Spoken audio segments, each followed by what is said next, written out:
So we must have sense of ownership. As much as we've got colleagues from NYDA, Department of Employment and Labor, Department of Public Works and Infrastructure, yes, they may be from there, but for the sake of today, let us view everyone who's part of this session as that we are together. So we're going to have a conversation mostly about how do we then work together to resolve or contribute towards the resolution of the youth unemployment challenge. As you see, colleagues, on the program itself, Professor Nukanya Chili, who is a member of the work stream, will just go deeper on the purpose of the webinar and just give a high-level overview on some of our priorities for the year.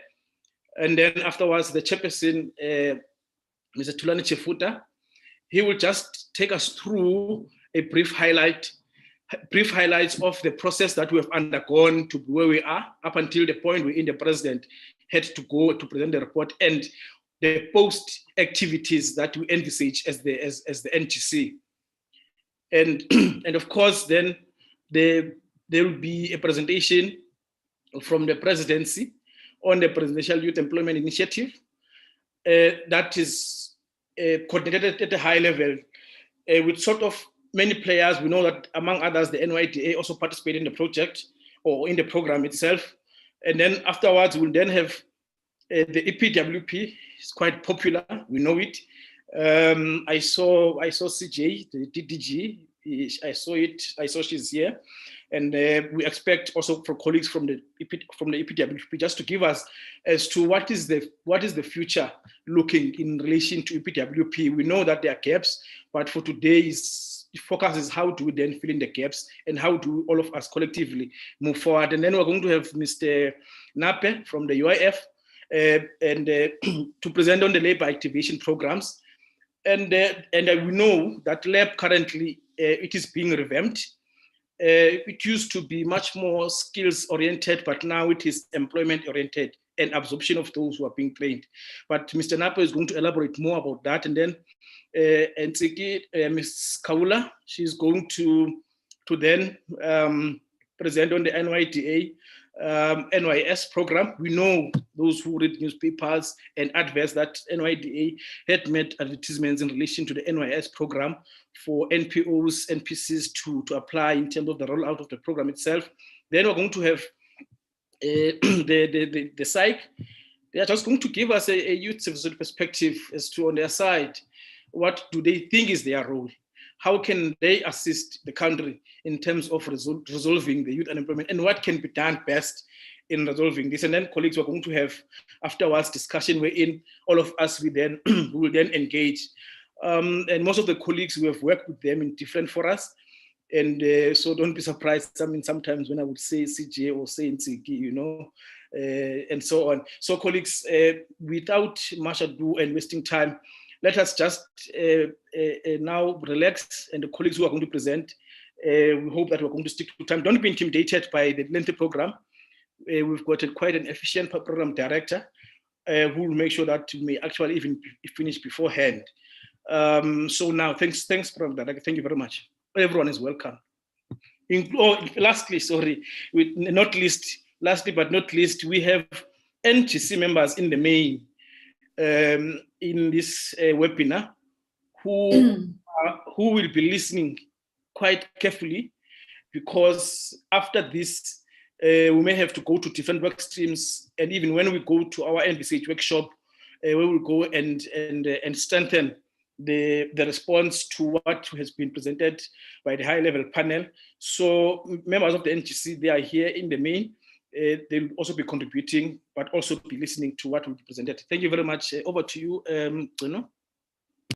Thank you, Mr. Chosopu, and thank you for that vote of confidence. I do hope the program will run as efficiently as we hope. I wonder if, Mr. Chosopu, you can turn your video on, even if it's just for a second, so colleagues can see the chairperson of this work stream. I have tried, but it says you can't start your video because the host has stopped it. So I've tried when I've started it. So yeah. Okay, no, we'll sort that out. Thank you.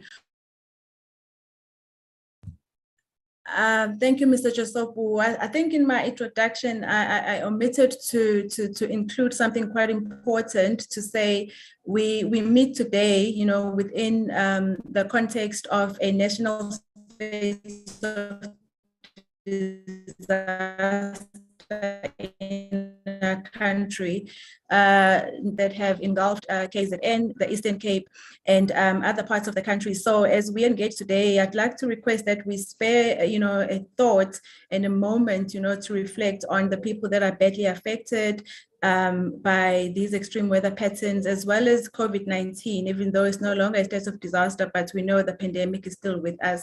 So I just wanted to add that. But Mr. Josopu, thank you so much for outlining the program.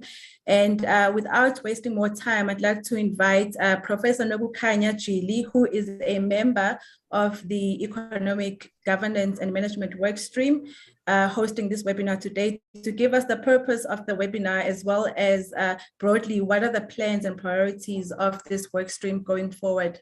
Professor Jili, over to you. Thank you very much, Program Director, and greetings, colleagues.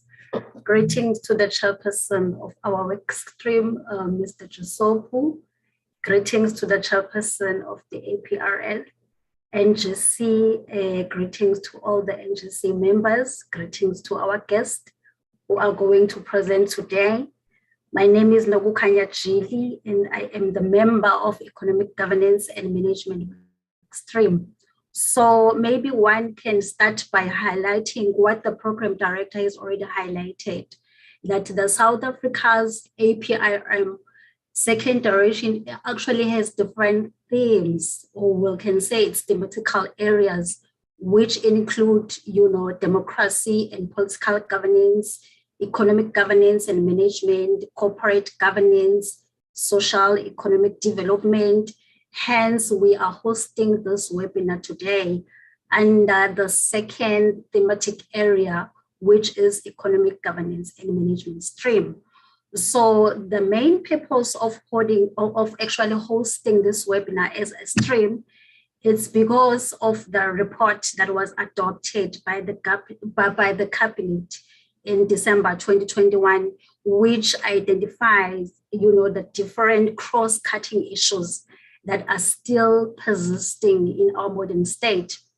They are persisting because these challenges were identified firstly in 2007 by country review report, which include, for instance, the issues of poverty, unemployment, as well as the issue of inequality. These persisting issues were reported in 2007, but in our report again in December 2021 report, they are reported as persisting challenges because of many issues. For instance, it can be a global financial crisis. It can be the issue that we are talking about now, the issue of COVID-19 pandemic. It actually also has got an impact on these challenges that we are talking about. The 2007 country review report also reported the issue of, you know, the structural unemployment as opposed to a short-term as well as cyclical unemployment. So this therefore also leads to financial hardship. It leads to high level of unemployment, high level of poverty, you know, stress amongst our communities, homeless people, the issues of crime. There are many issues that, you know, you can talk about that actually leads to the crisis that we are facing in our current state. Hence, the report notes that the poverty alleviation cannot be achieved if we are still facing the issue of structural unemployment. Moreover, if we look at the Growth and Development Summit that was hosted in 2003, they also adopted 4 themes, which include the issue of more jobs, better jobs, decent work for all, addressing the investment challenges, advancing equality, the issue of creating economic opportunity, the issue of local action and implementation. So all these issues, colleagues, they respond to the issue that we are talking about today. the issue of how do we address youth unemployment? How do we alleviate poverty? How do we ensure that we reduce the level of inequality within our state? So these questions, they remain in us, they need to be addressed. We have different programs that are in place to actually address these issues.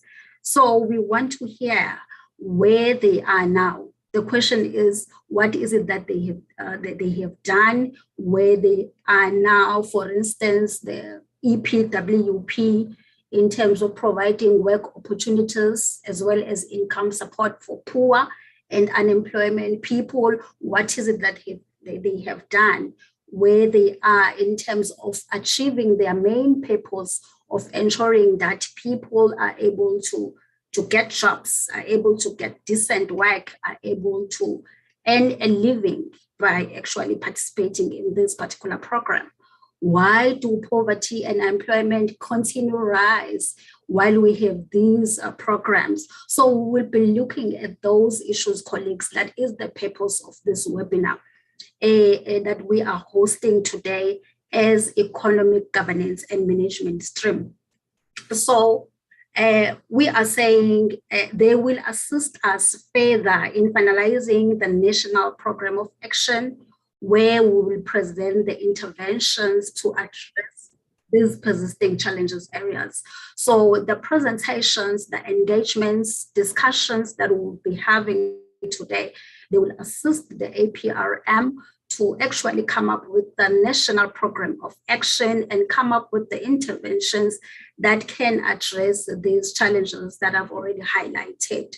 So as the stream, the Economic Government and Management Stream, we are not going to have this webinar only. So going forward, we also have different priorities of webinars that are actually going to talk to the self-assessment reports, second generation self-assessment reports, because there are different issues that we identified in that report that as a stream we need to respond to. We need to actually have some activities that will talk to those particular activities. For an example, we have 2 other upcoming webinars. Those webinars will mostly focus on, the investment challenges, the financial inflow, illicit financial inflow, as well as illicit trade.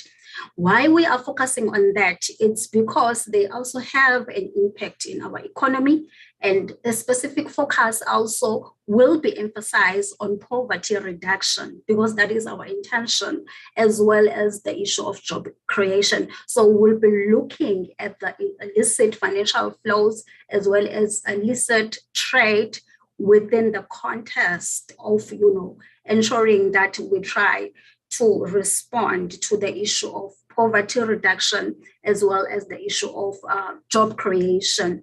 Then we will also have in our priority and in our list as Economic Governance Management Stream, we also want to host another webinar after the one on challenges in terms of investment, on policy uncertainty, because we believe that the issue of policy has been persisting as well for quite some time. There are so many economic policies that have been enacted by our government.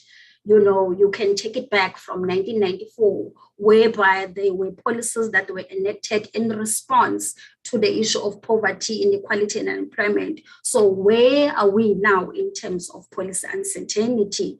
Are we achieving the meaningful economic development through our policy? So that is another webinar that we are planning to actually host as Economic Government Management Stream. So I will stop there for now, Program Director. Thank you very much.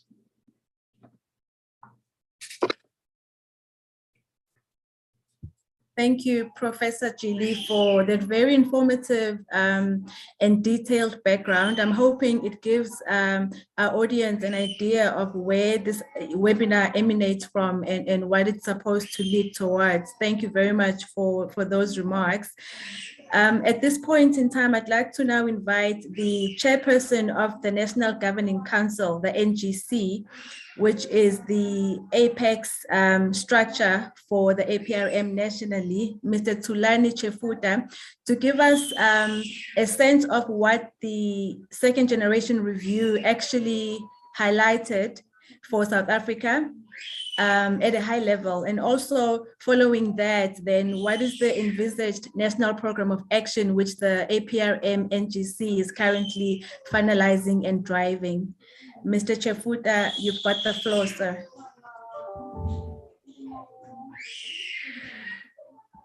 Good morning, Ms. Mlaba, the program director, and let me take this opportunity and rise on all established protocols. I do want to profusely apologize. I seem to be coming down with flu, and it is telling on the voice. And so now that you can see that it is indeed me, I can switch off the video. Let me, as I just indicated, take this opportunity and rise on established protocols that have been acknowledged for all colleagues who are in the call in this very important session that is organized by our work stream on economic governance and management under the capable leadership of Mr. Thembinkosi Josopu and and the collective that he is working with. In that light, colleagues, the hosting of this session goes a long way in terms of implementing a national roadmap that we set up right from the beginning of our term. We started our term in July 2020 at the height of COVID. And from that time, it was only in 2014 that South Africa had participated in the APRM related processes. So there was a lull all the way from 2015, 16, 17, 18, 19, 20. So for 6 years, there was a lull in terms of APRM activities. And therefore, it is critical that we remind ourselves that on its own, the APRM is an African-owned and led process of self-assessment under the auspices of the African Union. It is primarily aimed at entrenching democracy and good governance amongst the member states who voluntarily acceded to this initiative of the APRM. The APRM is to what many others have always called for. It can be positioned as a strategic instrument to provide African solutions to African challenges. To guide its work, the APRM is underpinned and guided by principles of national ownership, that everything we do under the APRM must have national ownership. It must not be things that are done in corners. Secondly, it must promote high levels of participation and inclusiveness in its processes. Thirdly, it must be technically competent, credible, and free from any political manipulation. And so, inspired by all of those, we can proudly indicate in this session that we have now successfully established all national structures of the APRM in South Africa and ready to go to the level of provinces. We have even aligned our work streams to be in line with the thematic focus areas of the APRM, which are focused, one, on democracy and political governance, secondly, on economic governance and management, the work stream that has convened us here today, thirdly, on corporate governance, fourthly, on socio-economic development, fifthly, the resilience of the state. And we have imposed a work stream on ourselves, which is focused on communications. The processes of the APRM are such that we need to undertake our own critical self-review as a country, which process we undertook with the assistance of technical research institutions in order to achieve that principle of a technically competent process, credible and free from any political manipulation. We engaged technical research institutions in our institutions of higher learning and other research agencies to undertake that critical review across these themes. And we concluded that work with a culmination into a submission of what we call a country self-assessment report, which was submitted to Cabinet and approved by Cabinet in December last year. With the approval of that country self-assessment report by Cabinet in December, it opened an opportunity for us to host a review mission of the APRM, which was drawn from technical experts and representatives from all the regions of the African continent, from the south, east, north, east, west, and even central. And so in that hosting of the country review mission, what we did was to engage that or organize that they meet with national stakeholders from national government, the legislative sector, the judiciary, civil society organizations, labor movement, business organizations and associations. And so all those national role players were met, including Chapter 9 institutions. So all those teams were met by that country review mission, which was capably led by Bishop Sengulane as the lead panel member to review South Africa. And after that, the review mission developed its own report to say, we can see the review, the self-assessment report that you have done of your country. We have interacted with the stakeholders on our own, and these are the issues that we think South Africa should focus on improving. Our country was fortunate in the sense that we have been able to receive a review report which highlights on one side the areas of strength of our governance systems, wherein other countries can learn from those. On the other side, they highlighted areas of weaknesses where we need to improve as South Africa. For example, you will have issues that were raised in the first generation review, like issues relating to xenophobia, corruption, the structure of the economy, and all of those. For your information, Ms. Mlaba, I'm getting a notification that recording has stopped.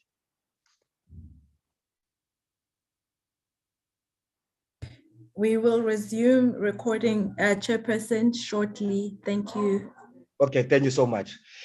And so out of that report that was prepared by the review mission of experts, our president was then required to present our own country self-assessment report, which he successfully did. And as Mr. Josopo was highlighting,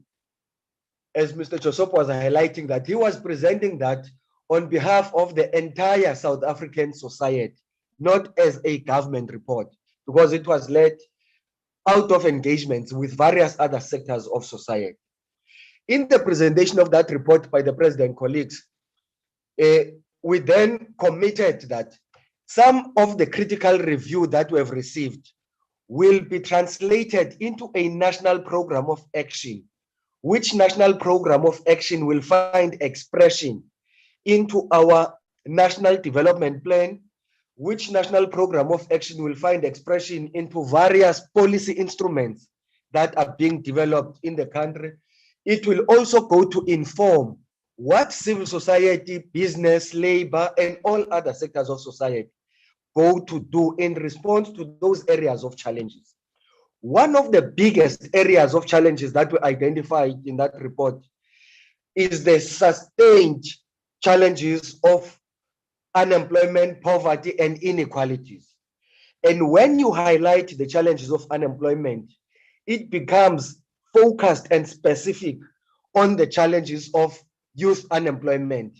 Hence, I think the convening of this session is very responsive of our work stream on economic governance and management, so that we don't only end up with reports that we're going to sit with, but we consciously design and develop programs that will be implemented to respond to those challenges. As we conclude, we do want to highlight that we could do this second generation review in 17 months as the new governing council of the APRM, which the country as a whole could not do in 6 years. That is the first achievement that we have been able to do through this process. Secondly, we have suffered some levels of embarrassment where our own presidents become the chairpersons of the AU and become the chairpersons of the Forum of Heads of State of the APRM, and still we never go through the process of review ourselves, but we have been able to empower our president to go through the review by his peers, other presidents of the African continent who are member states of the APRM. We have been able to achieve that. Thirdly, colleagues, there is no other country in the whole of the African continent that has been assessed on the theme of state resilience. It was only introduced last year, and we were the very first ones to do that. Fourthly, colleagues, it is under the leadership of South Africa at the helm of the APRM that we have been able to get the highest number of countries affiliating or acceding to the APRM. Fifthly, it is only at the helm of South Africa in the leadership of APRM continentally that we have been able to have the highest number of reviews undertaken. It is only in this period that we have been at the leadership of the APRM. And so therefore, when we have this discussion, as Josopo said, we position ourselves to be part of the solution. And we are starting this with public employment programs deliberately. If you take the old age adage that for every dark cloud, there is a silver lining, we're confronted with floods and disasters in KZN and some parts of the Eastern Cape. That is a very dark cloud that has befallen our country. But had we escalated the implementation of the National Youth Service Program to a point where we would have been able to have a cadre of young people who are agents of responding to disasters, natural disasters like this, we would not have to wait for 10 days for some of the people to be unearthed under the rubble. So those are the opportunities that these public employment programs must elevate to respond to one critical question, that although there may be a lot of work to do in South Africa, equally, there are no formal employment opportunities to do that work. And therefore, if you position public employment programs to absorb young people in large numbers to respond to that, then it will be addressing, one, the challenges of youth unemployment, but secondly, it will be empowering and positioning young people as part of the solution in responding to the challenges in their respective communities. With those few words, colleagues, we want to thank you very much for taking your time to join us, and we're all welcome. Thank you.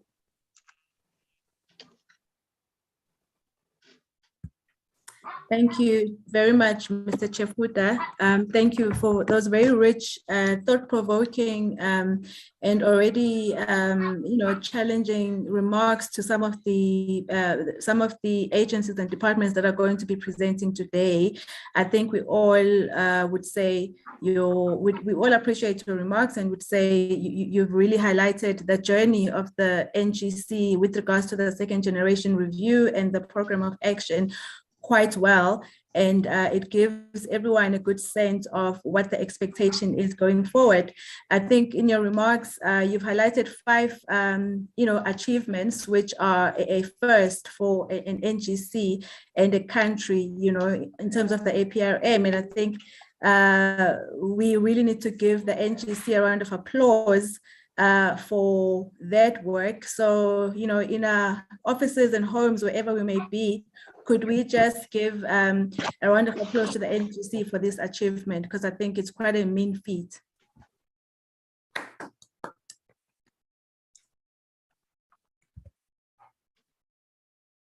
Thank you for that. So I think with the highlights from the chairperson already taken care of, we now delve into the program, which is about really looking at these public employment programs and answering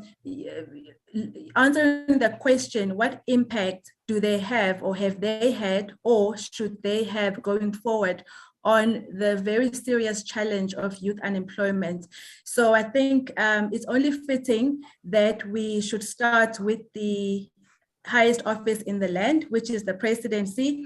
We have colleagues, we have more than one colleague actually from the presidency who are from what is called the Project Management Office, the PMO, which is located in the private office of the president. So they are going to present and give us a bit more detail on the presidential youth employment intervention, which is sometimes referred to as sometimes it's the intervention, other times I hear initiative, but it's basically the PYEI. And on the program, we had the head of the PMO, Mr. Rudy Dix, but I believe our colleague from there, Ms. Lerato Shai, will be delivering the presentation. So I'd like to invite Lerato to kindly present. There's 20 minutes reserved for the presentation. So over to you, Lerato, and all the best. Thank you, Ms. Malava. I still cannot share my screen. Sorry about that, but I've been trying to spam you with messages. I think I need to be made a panelist to be able to share the screen. I can now speak, but I can't share the screen yet. Okay, that's noted, Lerato. Can you just give it 2 minutes? Apologies, colleagues. Can we just sort that out so that we can see her presentation while she speaks? It is going to be sorted shortly. So can we just take 2 minutes to sort that out, please? I think in the meantime, I'm happy to start speaking to some of the core elements, introductory elements. But firstly, just to say good morning to everybody. It's really a great pleasure to be here with you all, and very lovely to see a lot of the colleagues we're working with in the Presidential Youth Employment Intervention on the program as well. So very excited that all of this will actually be connecting as each presentation gets given. As has been introduced, I'm Lerato Shai. I'm in the Project Management Office, responsible for the Presidential Youth Employment Intervention together with my colleague Kamal Marak. Our leader, Rudy Dix, is currently on a well-deserved leave. So I've stepped in to come and provide this presentation. So as Ms. Malaba has already indicated, we sit in the Project Management Office. And this office has been running a set of priority interventions that the presidency is driving to achieve inclusive growth and employment creation. And these include the Presidential Youth Employment Intervention, which is the subject of today, but also the Presidential Employment Stimulus, which I have taken the liberty of adding just a few slides to give a high-level overview, because this is actually where the public employment programs are being delivered and coordinated out of the PMO, as well as then Operation Vulindlela, which is the third broad program that is being run out of the PMO in partnership with National Treasury. And Operation Vulindlela is, as you all know, focused on unblocking structural economic reforms that are meant to really deal with the structural elements that drive the low labor demand and low growth in the country. So those are the three broad sets of interventions that are being driven out of this office. And today I'll focus on very briefly giving you a high-level update on the Presidential Employment Stimulus on behalf of Dr. Kate Phillip, who leads that work. And then we'll spend some time on the Presidential Youth Employment Intervention, as well as talking I'm so sorry, Lerato. Apologies for cutting you like this. I just want to let you know that you can now share your screen. I'm sorry for that trouble. Okay. I still cannot see it.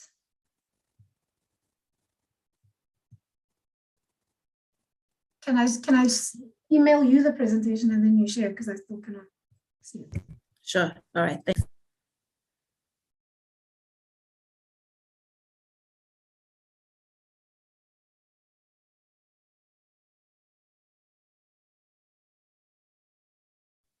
All right. You should have it in a few minutes. All right. So we'll kick off with the presidential employment stimulus, which was launched in October of 2020, and that was in direct response to the crisis of the pandemic and the fact that jobs had been lost and livelihoods had been affected. And this was a national response to that process. And following many months of very high, intense intervention and work with the National Treasury to set aside the funds, this intervention was then launched as a response to that, to provide support for livelihoods, create jobs, as well as retain jobs that were at risk of being lost. There is a dashboard that's available on the State of Nation website that everyone is welcome to go have a look at there. But just as a high-level overview, we are now entering phase 3 of the presidential employment stimulus.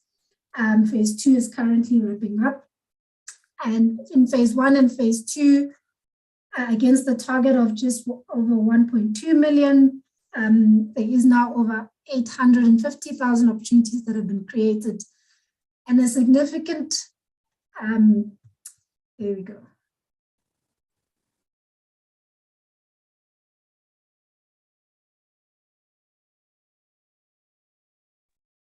Perfect, thank you. I should be able to share the screen now.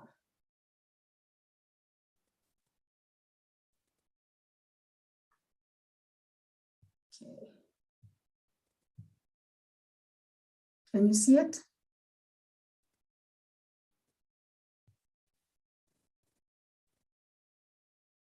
Can you see it?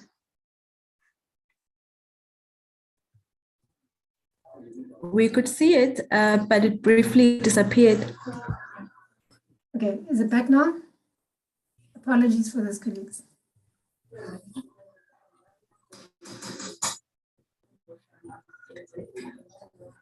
Yes, now it's on. Perfect. Is it on slideshow? Perfect. Yes. Are we all good? Great. Apologies for technical glitches.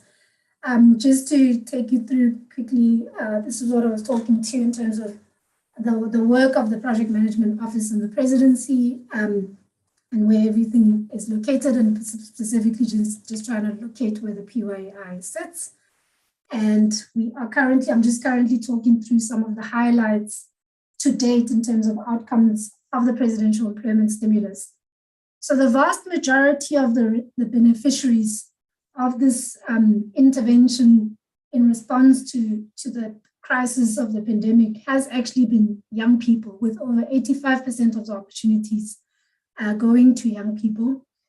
In phase 1 and phase 2, the overall budget has been 23.5 million. And again, in phase 1, the targets were job creation, livelihood support, as well as jobs retained. In phase 2, the job retained, some of that dropped off, and what was then introduced is support for catalytic interventions, which will also be what is being prioritized as the intervention moves into, the stimulus moves into phase 3. And just to the chairperson's points that was raised earlier on in his overview of the outcomes of the APRM and what the National Program of Action is looking at, is this issue of scale, which has been one of the key findings of the employment stimulus, and one of what it's been able to demonstrate. It was a program that was run over a very short period of time. Departments were really called upon to act with speed.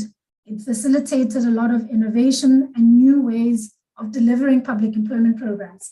And what you see from this graph, obviously, is that the overwhelming amount of opportunities have of course come from the Department of Basic Education's School Assistant Program, which I'll speak to in a little bit more detail. And what you're also seeing is that while we've been able to also achieve a lot of qualitative contributions and outcomes from some of the smaller programs, it is actually a cost overall in terms of the administrative work that needs to go into running those programs for much smaller opportunities that are then created. So a really critical challenge that we're grappling with in the PES as we move into phase 3 is how do you design for scale and build an institutional architecture for scale, and where the challenges lie. And the fact that you're obviously, when you have a program that is targeted at 300,000 young people, you're able to bring them in massive numbers into first time working in some instances and be able to geographically cover the whole country and be able to deliver services more effectively in that way. So that's just where we're at. And just a little bit on the basic education employment, I know it's in the news, so people have probably been engaging with it at the moment around some of the terms of the contract. But just to say that it is now actually the biggest single public employment program in the country. There are currently 276,000 young people. It should actually probably now be a little bit more that are in post from phase 2, and the department has communicated that they'll be extending contracts into phase 3, and have also been very transparent with the public around how that process is actually going to be. The National Pathway Management Network of the Presidential Youth Employment Intervention, which I'll speak to when I get to that part, has been crucial in allowing this massive number of young people to be recruited and placed in less than 3 weeks in schools, specifically with a specific target on poorer schools being prioritized in a very short space of time due to some of the innovation that is coming through the PYI itself. New programs that are coming on stream now through phase 2 is a new social employment fund that is being driven out of the TTIC and the IDC specifically, that is really trying to bring in civil society and broadening this idea that public employment is work that everyone in society needs to be engaged in. And how do you bring in local grassroots organizations into this mission and provide work for the common good? It's currently targeting 50,000 placements in different sectors, and the IDC is currently underway with those appointments. There's also new innovation around solid waste that is taking place, both through a program that is being driven out of COCTA and MISA, where they are targeting 45 municipalities to look at how the waste value chain can be reformed and restructured in ways that are more effective and provide for better integrated waste management.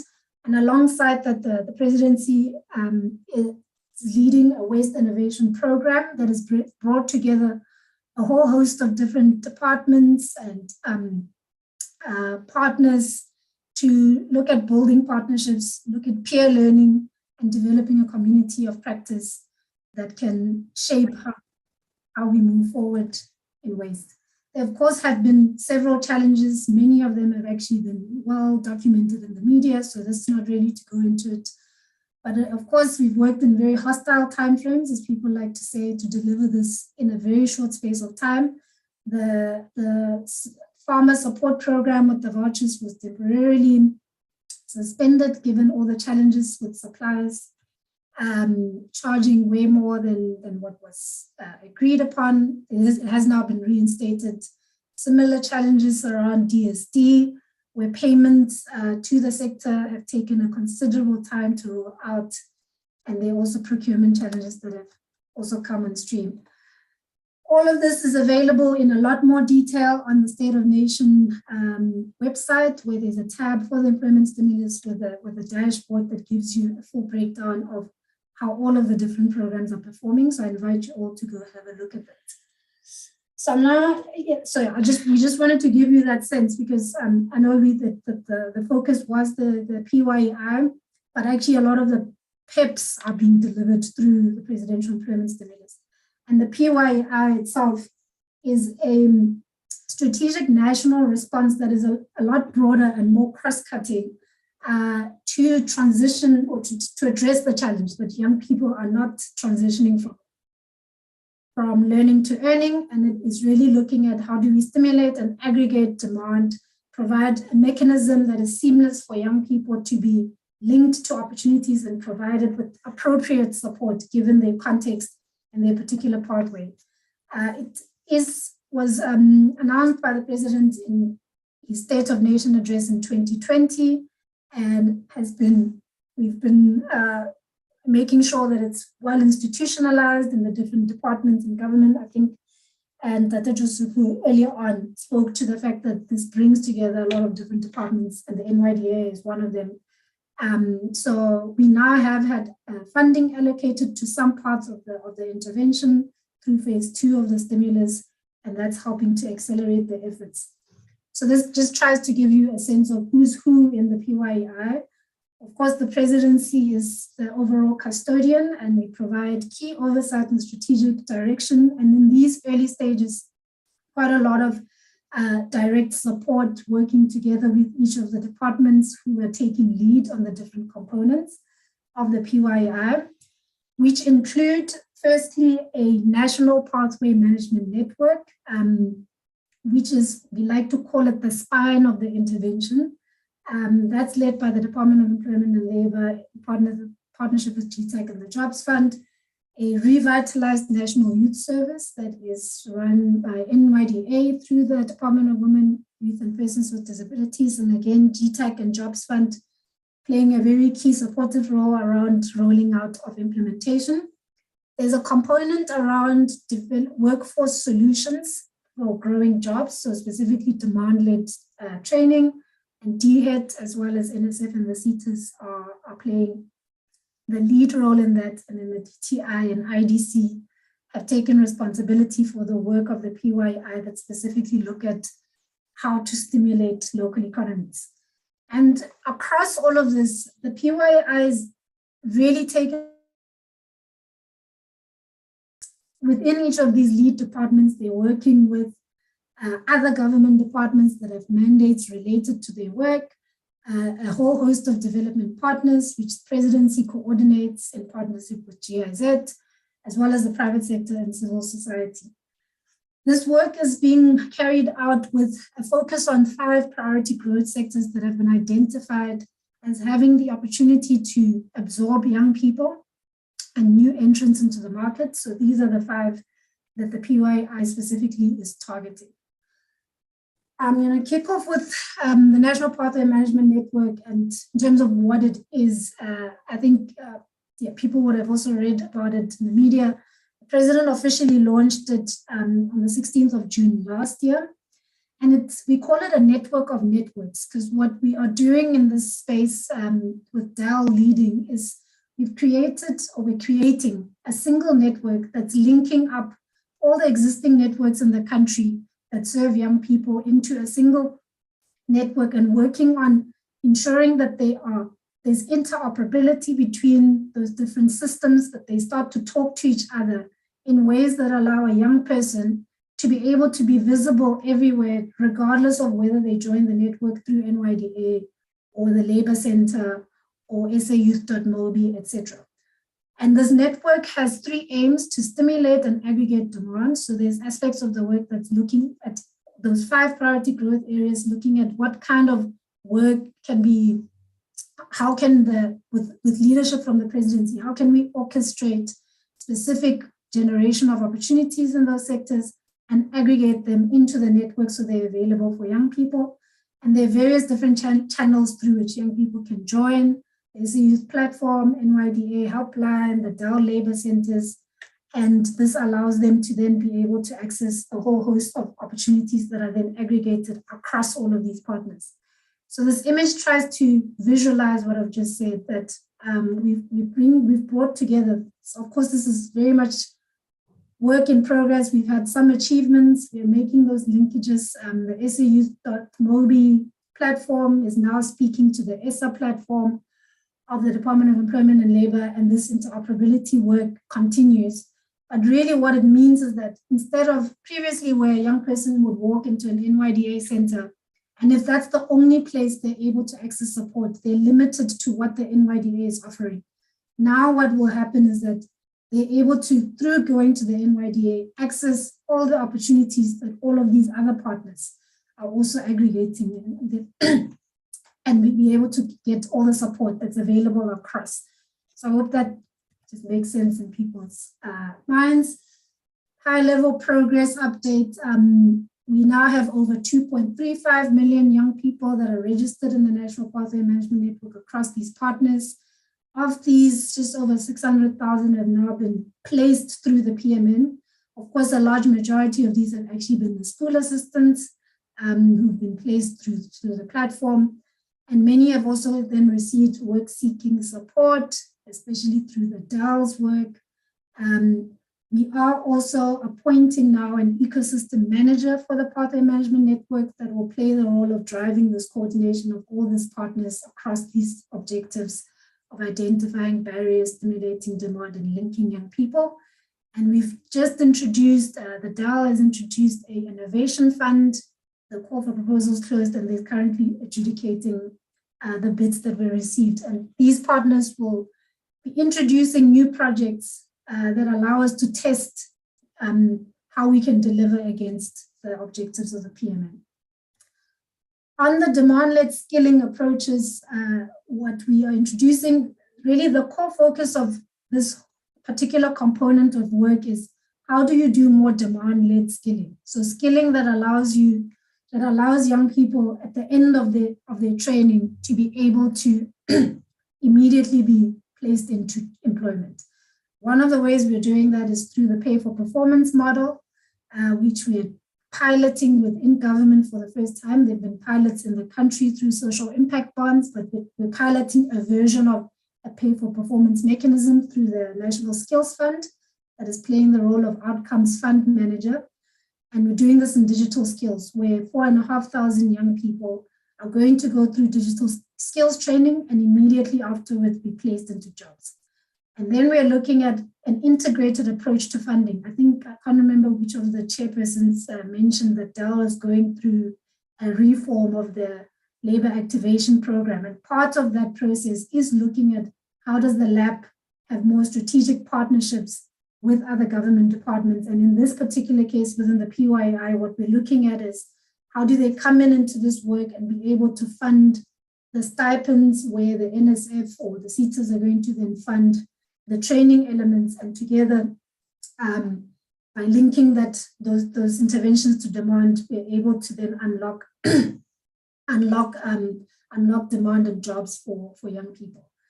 The DIAT is also working with the CETAs to look at dedicated funding specifically for interventions that will respond to current and emerging demands. So we're really looking at the short term as part of the skills strategy that's responding to the ERRP.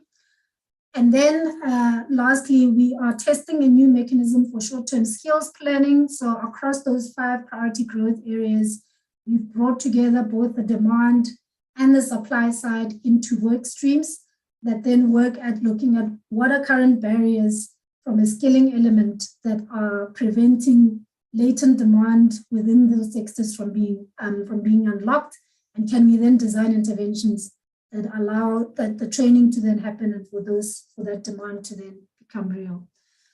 I'm not going to go through this in detail. It's really just to give a visual overview of how the pay for performance mechanism works. And I think the main points around what is different about it is firstly that there's an element of risk sharing. So those who come in, the ecosystem facilitators who come in to provide the training, coordinate the demand, secure it upfront, are only paid when they're able to, or the majority of their payments is only made when they have demonstrated that the young people have been placed. And so that then requires them to take on some of the risk upfront in terms of putting out the capital outlay, because they know that they'll be able to actually deliver on the demand aspect of it.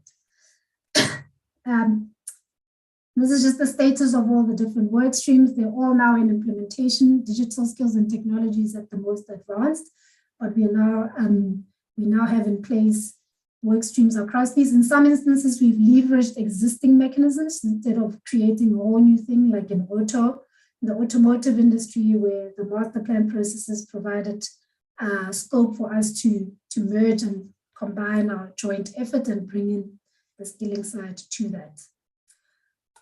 We've established, or we are looking at what we call a local ecosystem enablement fund. It's not yet established. We have not secured funding. We did not secure funding for this fund in phase 1 or phase 2 of the employment stimulus because Treasury was unclear how it is different from what else is going on in the market. And I think of all the components in the PYI where we've really grappled the most with what is the additionality that the presidency driving PYI from that strategic apex point, what additionality and value does it contribute to a very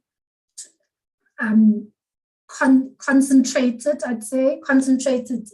ecosystem where a lot of work is actually currently happening, specifically in terms of direct support to the entrepreneur. So what the presidency and the PYI specifically has resolved to play, the role we've resolved to play in the space is at this ecosystem enablement level.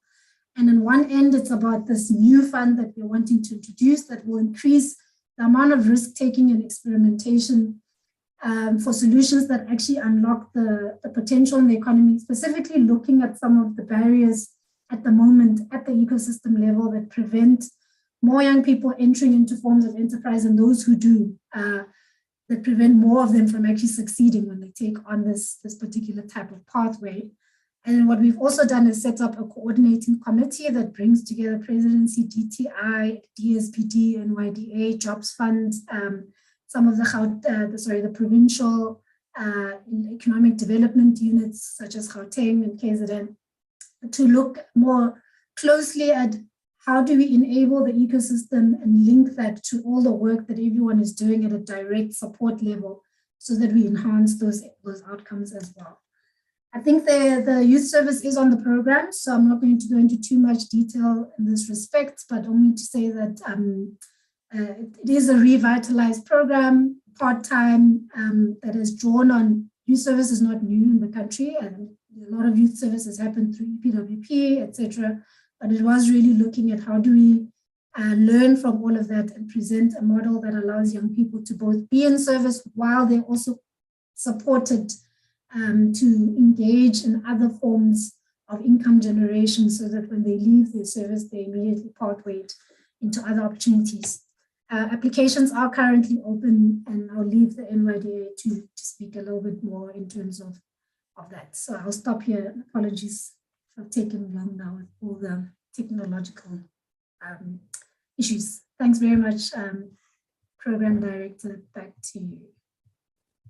Great. Thanks a lot, Lerato. I think we'd all agree that your presentation was not only lively, but also clarified quite a bit, because we've heard a lot about the Presidential Youth Employment Initiative, but we only know snippets, here and there through family members or relatives who have participated or what we see in the media. So I think your presentation has really clarified quite a lot in much detail, and it shows that the program is, quite multi-sectoral. There's a lot of stakeholders involved, different sectors, different departments. It's quite multifaceted. So I'm hoping all of us we're making our notes, because we will have questions or comments right at the end. But we really appreciate your presentation. Thank you. Just to check, I don't know if earlier on I missed a hand or two from Ms. Bobby Mukumi. I don't know if I missed a hand. Can I just confirm if there was a hand that I missed before?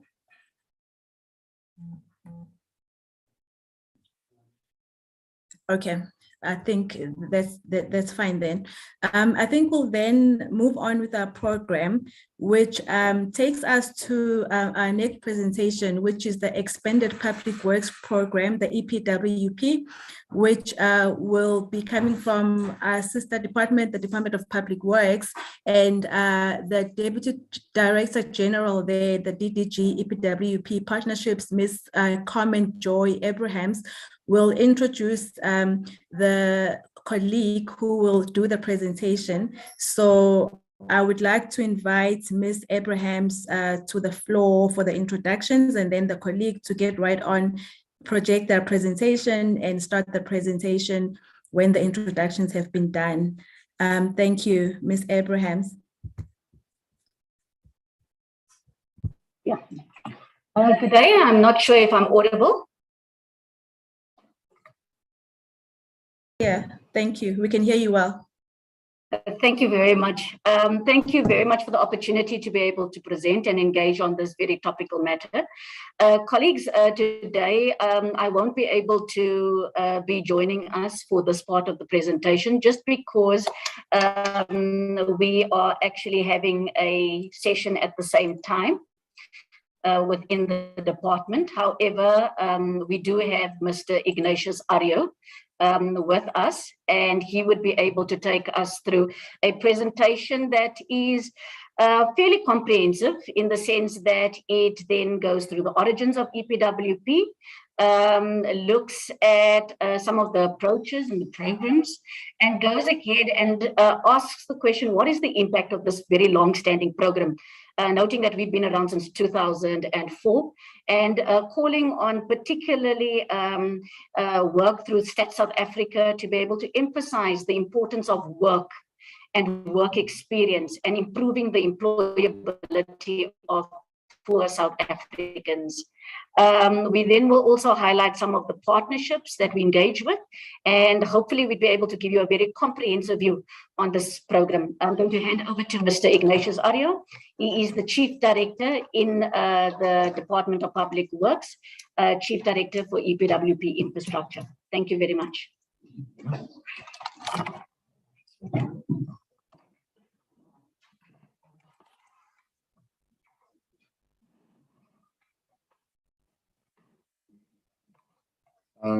Thank you very much. Thank you very much, DDG. I think I will take off my mask so that I'm clear. Thank you. Good morning, Program Director and the participants and the African Peer Review Mechanism. Thank you for this opportunity to present on the EPWP as introduced by the DDG, which I'll give you an overview of EPWP. In terms of the presentation, just to give you a bit of the origin of EPWP. EPWP was came about as a result of the Growth and Development Summit that was held in June 2003, and there were a number of interventions where government, business, and labor committed to a range of interventions, and that included, and then Cabinet approved the conceptual framework in November 2003, and since then we've been implementing the EPWP from April 2004, and we've gone through 4 phases of the EPWP. We are currently in the 4th phase. Each of the phases of EPWP is over a 5-year period. Just the strategic intent of public employment programs. The public employment programs are seen or are used where we normally have labor market with South Africa.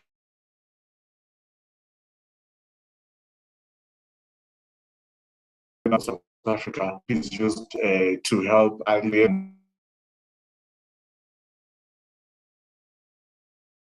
Africa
Sorry, I think I lost connection.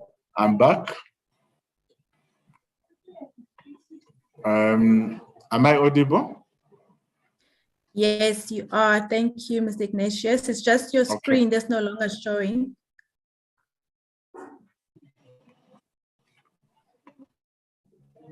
Is the presentation showing?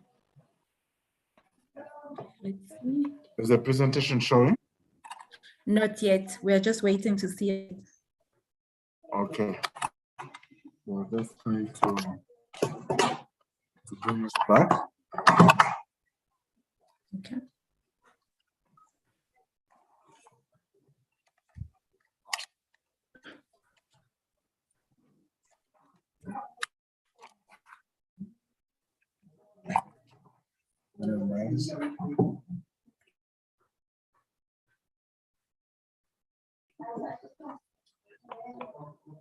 Okay.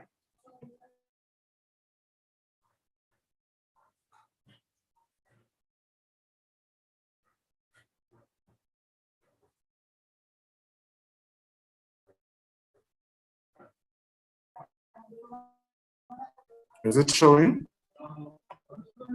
It looks like it's about to show, so maybe a second. Yes, now it's showing. You can go ahead, please. Okay. Good. Thank you very much. My apologies. Reorientation of line function budgets and conditional grants of government expenditure so that it results in the creation of work opportunities. So basically, we depend on budgets in departments, conditional grants, and we put conditions for EPWP. We have an incentive grant, but that is just a top-up mechanism. Public bodies are required to use their own funding to create work opportunities. So EPWP, basically, I've covered this, that it deals with the structural issues of unemployment, and it came from the GDS. I won't spend time on that. EPWP, in terms of our approaches, we have 4 sectors. We have the infrastructure sector, which looks at the use of labor-intensive methods in construction and maintenance of public sector funded projects. We have the environment and culture sector, which involves the use of employment of people to work on environmental programs, and that's led by the Department of Environmental Affairs, Forestry and Fisheries. We have, fisheries, forestry, fisheries, and the environment.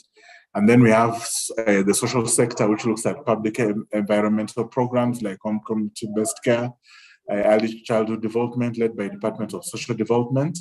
And then we have the non-state sector, which has 2 sets of programs, the community work program, which is led by Department of Cooperative Governance. And then we have the NPO component, which is implemented by the Independent Development Trust on behalf of the department. The infrastructure sector is led by the Department of Public Works and Infrastructure.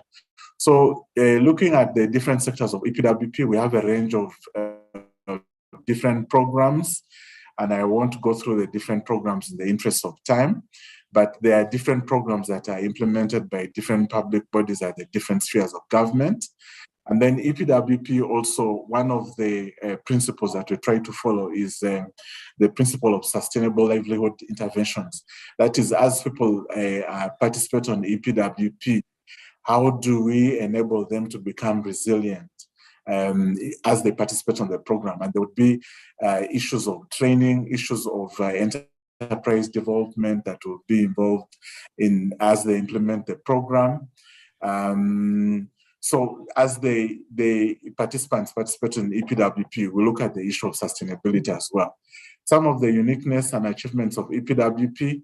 EPWP was one of the first programs, public employment programs in the world to go beyond the traditional infrastructure sector to cover the environment and culture sector and the social sector as well. So that has been an innovation that now has that has been recognized across the world. Also, we are leveraging public sector funding that we have already. In terms of work opportunities, we've created more than 13 million work opportunities since the inception of the program in April 2004. And currently we're in the fourth phase of EPWP. The objective is to provide work opportunities and income support to poor and unemployed people through the delivery of public and community assets and services, thereby contributing towards development. So it's very critical to realize that as we create these work opportunities, we're actually delivering services. We're actually creating assets, very important as we implement the program. So that's the objective of EPWP Phase 4. We have different focus areas, replication of the programs, different institutional arrangements as well. Just a high-level overview of the EPWP processes. Normally we engage over a 5-year cycle. We have the medium-term strategic framework engagement, and that leads to development of a 5-year EPWP business plan with targets. And normally we have engagement with different departments and public bodies across the different spheres of government. We look at the budgets as well. We then have targets for EPWP. We then develop an EPWP framework, a monitoring and evaluation framework. And then we have protocols that have targets for the different public bodies so that they commit to the targets that have been agreed. We normally have also a midterm review where we look at how we perform in terms of the aspirations and objectives we set, and that informs the next iteration of the program. So we have different, in order to facilitate the creation of work opportunities, we have business plans for different conditional grants that we have as Department of Public Works. And then we have sector plans that look at grant and non-grant programs. And the different implementers would be the national department, provincial department, and municipalities. We monitor the performance on a quarterly basis. There are quarterly annexures that are published in terms of EPWP. In terms of sources of funding, it's line function departments and the different grants like the municipal infrastructure grant, equitable share, health facilities grant, ECD grant, and so on. I won't go into the different details. In terms of some of the grants that we have, we transfer to over 80 provincial departments and over 250 municipalities. But it must say the EPWP incentive grant is not the only source of funding for EPWP. Most of the funding really comes from the line function departments. And there's also funding through CWP that goes through Department of Cooperative Governance. And our target for EPWP Phase 4 is 5 million work opportunities. In terms of our performance against the target, by the end of the third quarter, we had reported more than 2.7 million work opportunities. So that's more than half the target of the work opportunities. In terms of our 3-year target, we're sitting at about 93% at the end of the third quarter. We are now finalizing the report for the fourth quarter. We're coming through to about 98% of our 3-year target. So we're on track to meet our target in terms of EPWP. Some of the sectors for Phase 4, some of the sectors like the social sector exceeding their targets already. We're exceeding their targets by the end of the third quarter. And the other sectors also generally are on track to meet their targets.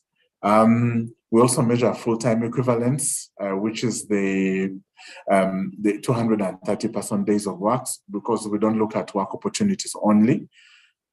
Then EPWP also looks at training and enterprise development. We have partnerships with the different sitters, the Tibets as well, that we try to carry out training where feasible so that the participants that go through EPWP can have skills that can help them be sustainable or be able to get other work opportunities. We also have artisan training and learnership programs that we implement in collaboration with the different sitters and in the different public bodies. So some of the cross-cutting strategies we are looking at in Phase 4. We are looking at engaging with the private sector so that we can improve on partnerships. We're also looking at strengthening our monitoring and evaluation, so that we can be able to monitor what's happening, and also looking at the evaluation of EPWP, and also trying to strengthen monitoring through social audits. In terms of institutional arrangements, I've covered this. EPWP, in terms of impact, we have what we call the 8 dimensions of quality, where for the different programs we do an assessment to see what's their impact in terms of the duration of work opportunity, the labor intensity, full-time equivalent, percentage of youth employed, the wages that are paid to participants, and the different demographics in terms of youth, women, and person with disabilities. It's a busy slide, but basically what we are trying to show is that the different programs of EPWP are analyzed to see their achievements in terms of especially youth participation. That was a key thing that we are looking at and the focus of our presentation. So some of our programs like the National Youth Service is achieving a participation of over 86% of youth, and you'd think it should be 100%, but just because during the course of the program, some of the youth transition from going above 35%. The NPO program has a youth participation of over 70%. Our youth target is 55%. And some of the programs are being able to achieve that target. And we're trying to look at how we can scale up in the different programs. Looking at the labor market perspective, EPWP tries to get as much participation of the unemployed onto the program. And just looking at EPWP in general, the impact, we've created more than 13 million work opportunities since inception of the program. In phase 1, 1.7 million work opportunities, phase 2, over 4 million work opportunities. In phase 3, over 4.5 million work opportunities, and phase 4, preliminary, by the end of the fourth quarter, is over 2.8, almost 2.9 million work opportunities. So in terms of work opportunities, we've created quite a big number of work opportunities, and focusing on the youth. Out of those work opportunities, 5.9, almost 6 million work opportunities have been created for the youth, so that we're having good youth participation, but we want to do so much more because of the high youth unemployment that we have. And then in terms of income transfer, more than 121 billion has been paid in wages to participants on the EPWP since inception, and we give a breakdown for the different sectors, which I won't go through in the interest of time. And also what we are seeing in terms of the impact of EPWP from the labor market dynamics, we are seeing that some of the participants who've gone through EPWP have a 4 times more likely to be able to get an opportunity once they've gone through programs like EPWP. That's what some of the statistics are showing us, that we're having participants who go through these programs are able to transition into EPWP. Some of our impact studies are showing us, especially the third phase impact midterm review, showed us that the majority of the participants who are in EPWP, more than 76%, had never worked before before working in the EPWP. So it means that in terms of targeting, we are making a difference in terms of finding the right participants in terms of going to EPWP.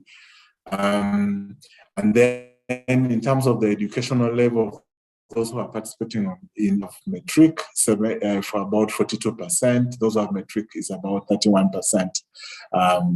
In terms of our targeting, that's what some of our impact studies are showing us. And then also, we also have a collaboration with Stats SA in terms of the quarterly labor force survey. In quarter 1, 2021, it showed that 22% of the participants who had exited EPWP were able to find an employment, and this must be considered, or other opportunities. This must be juxtaposed considering the labor absorption rate of about 38% during the same time. So indeed, what the stats are showing us is that EPWP type programs, or EPWP in particular, is having an impact in terms of getting people to after the opportunity to be placed with other opportunities. Okay. Some of the conclusions, indeed, the expanded public works program has had a positive impact in terms of creating work opportunities and poverty alleviation, although a lot more needs to be done. The demand for scaling up the program is very high. The use of funding from the national budget and not depending on donor funding has helped in terms of sustainability of the program. And then experience has shown that EPWP is effectively managed in public bodies where there's adequate political support and adequate technical capacity. Public employment programs like EPWP need to be implemented with other economic interventions to address the issues of unemployment and poverty alleviation. In terms of youth participation, generally across the different phases of the program, we've achieved youth participation of over 40%, and we want to scale up even further. And some of the programs of the EPWP, like the National Youth Service Program, the NPO program, the Tourism and Creative Industries Program, and the mass participation programs have shown good youth participation and have potential for further scaling up. And also we are collaborating with the presidency in terms of the pathway management network, in terms of youth, increasing opportunities for youth placement. EPWP is also engaging with the Department of Labor in terms of the artisan development initiatives and the ESA system, so that we can have linkages that from the database for Department of Labor, we're able to get participants who can participate in the EPWP, but also those who've been in the EPWP can be captured on the work seekers database. In terms of we've been partnering with the NYDA since 2007 on the NYS program, and they provide support in terms of skills training and benchmarking, in terms of national youth service programs. And then we also partnering with Department of Higher Education and Training. We get the largest allocation of the National Skills Fund in terms of training. We're also partnering with the Small Business Development and Provincial Departments to ensure that we have enterprise development on EPWP. And the EPWP system, we're also partnering with the Presidential Employment Stimulus Programs, because indeed some of the programs are EPWP programs that are part of the Presidential Economic Stimulus, and they are reported on our system as part of the Public Employment Program or part of EPWP. Thank you very much. That brings us to the end of the presentation. Thank you for your attention. Thank you for the opportunity. Thank you. Great, thank you, Mr. Ario. That's much appreciated. I think it's also quite a detailed and informative presentation. The EPWP is quite a long-standing program, I think along with the National Youth Service and other programs, which have been there for quite a while. So it's quite good to really have a look at them and ask the question, over the years, what really is the impact on young people, considering the long-standing youth unemployment challenge? So thank you for that. We have two more presentations to go, colleagues, before we take a small coffee break and prepare ourselves now for engagement and discussion and debate. So at this point in time, I'd like to invite one of our colleagues from the Department of Employment and Labor, who is the director for the Labor Activation Program, which is under the Unemployment Insurance Fund, the UIF. It's a lesser known program. It's called the Labor Activation Program. So Mr. Mailete Nape, who is just going to give us a bit more detail on this program and give us a sense of what has been achieved and what the impact has been on young people. I am the one with his presentation, so I'll try now to project it, and he can just get ready to present in the meantime.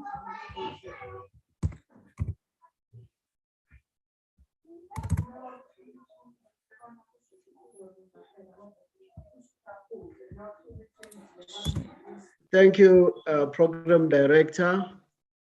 In a special way, Chairperson of the APRM National Governing Council, the Chairperson of the APRM EGM Workstream, and all members of APRM present in this meeting today. and all protocols observed. We are honored to be part of this momentous occasion. We will do our best to share the information in terms of the labor activation program funded by the UIF under the Department of Employment and Labor. I'm going to try and be, maybe that you have seen what kind of a character you are dealing with. I can switch off the camera as well. We'll try and move swiftly without compromising the details of the presentation so that we give all attendees a sense of what we are doing and what our intentions are. The first point that we want to make is in terms of where we come from. If I can get the next slide. I don't think I can control it from my side. In terms of where we come from, why do we exist as the labor activation programs? We will all recall that there was an economic recession in the late, in 2008, 2009, which led to serious challenges in the labor market. So the UIF then, through NATLEC engagements, established a labor activation programs on a very small scale as an intervention to try and keep employees in the labor market or employed. In 2017, based on the serious challenges that we have with unemployment statistics, it was massified. Now we have, as the UIF, a legislation that governs the work that we do, that gives us a mandate. At that point, our main mandate derived from the fact that the UI Act provides for the Unemployment Insurance Board to advise the Minister of Labor on policies that can assist in minimizing unemployment through creation of schemes so that unemployment, the effects of unemployment can be minimized.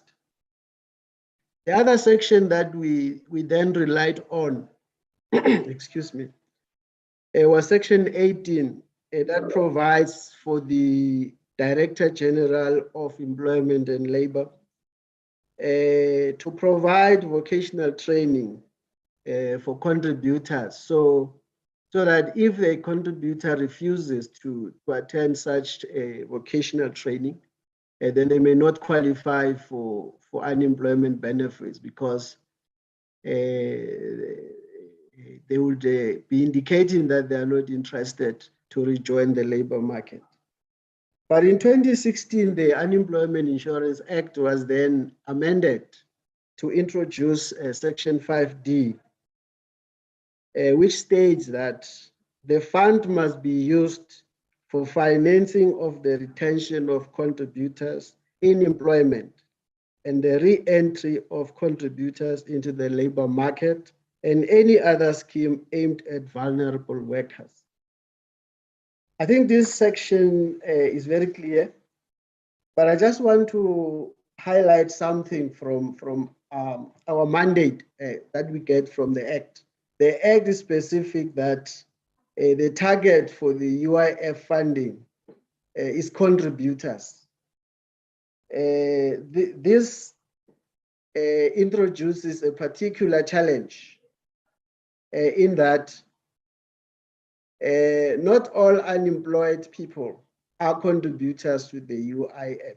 So UIF, as you would know, is an insurance So the rules of insurance will dictate that the premium payers are the ones that you prioritize or must benefit from the insurance. But in our country, we have a particular problem of youth unemployment who, by all means, would not have worked because they are from schools, they are from universities, so they don't have this element that the UIF dictates that we must concentrate on. In order to mitigate that, we made a request to the department that we should have a portion of participants in our programs that will cater for those who never worked. And in all our programs, we provide that a maximum of 30% can be those who never contributed as a means to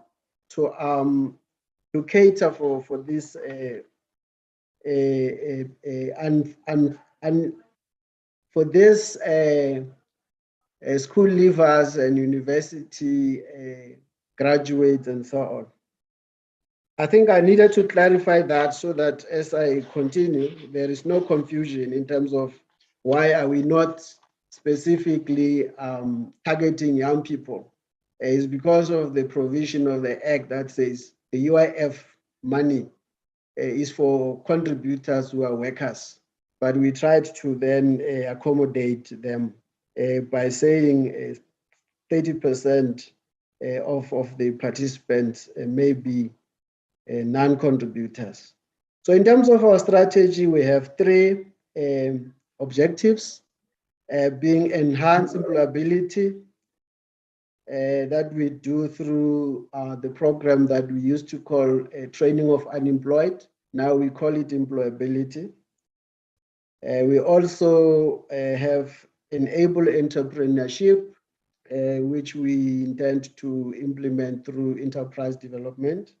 And the last one is to preserve jobs, which we do through a temporary employer-employee relief scheme that is accessed through the CCMA for distressed companies.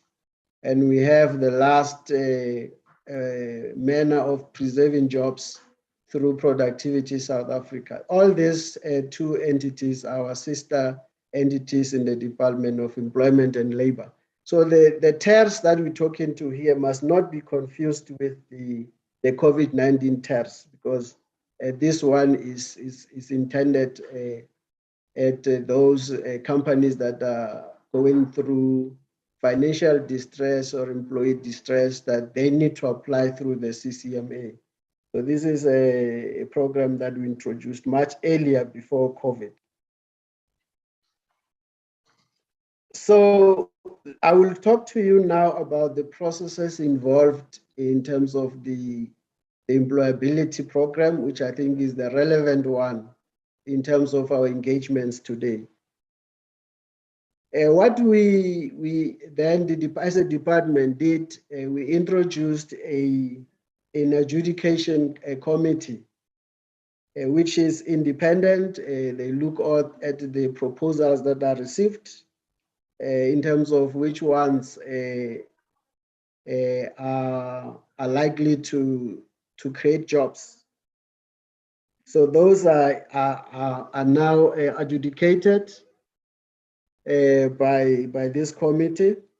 So previously, when we started, we only targeted government entities, but we then opened it up to everyone who has jobs to can participate and assist the country. So as you would know, all the recommendations must be within the budget that is provided. So the budget that we utilize is provided from the budget of the UIF. So every financial year, they will dedicate funding to the UIF. Just above 2 billion will be utilized for these programs.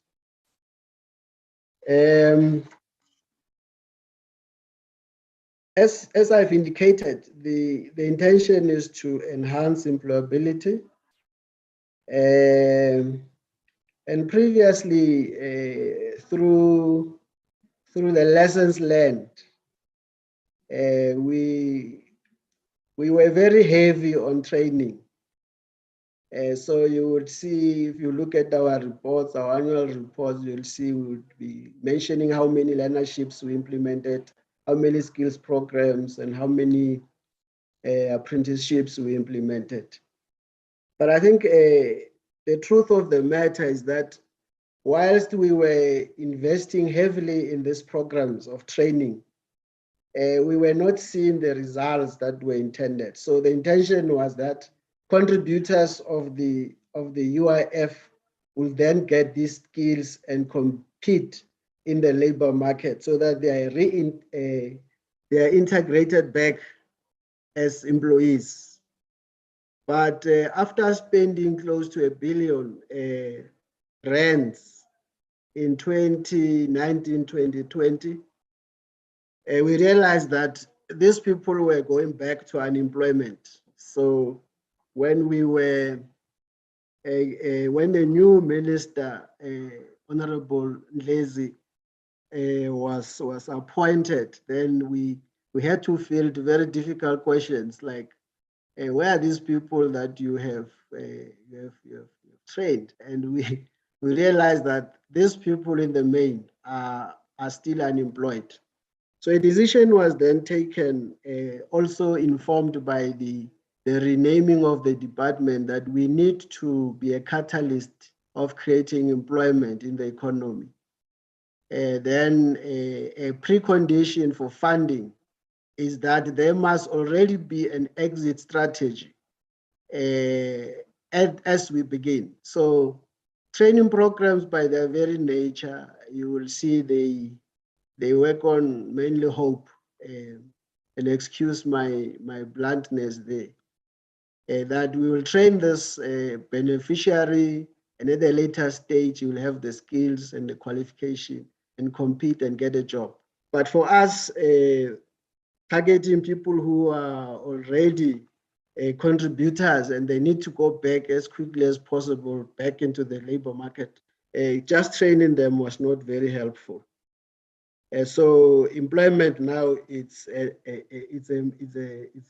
mandatory, and for us demand-led requires that there must be a commitment letter from an employer that these people are going to be absorbed. And obviously, we also target enterprise development. In that case, we must be very clear in terms of what kind of enterprise is going to be created, and how is it going to be supported in terms of off-take agreements and supply agreements and all that. Yeah, so that is now the modus operandi. So if there are no commitment, the LNAC would not even recommend such kind of proposals. So as I indicated, we used to target training, but the realization is that some employers do not really need training. Ms. Mlava, if I can go to the next slide. They do not need training as such in the manner of maybe a learnership or an apprenticeship. And we are not saying these are not important. They are important, but some employers just need some induction and they absorb the person on a trial basis. So in terms of our approach now, the intervention can be anything that will assist the employer to prepare this unemployed person to be employed. And of course, as I said, there must be that commitment that the person is going to be employed.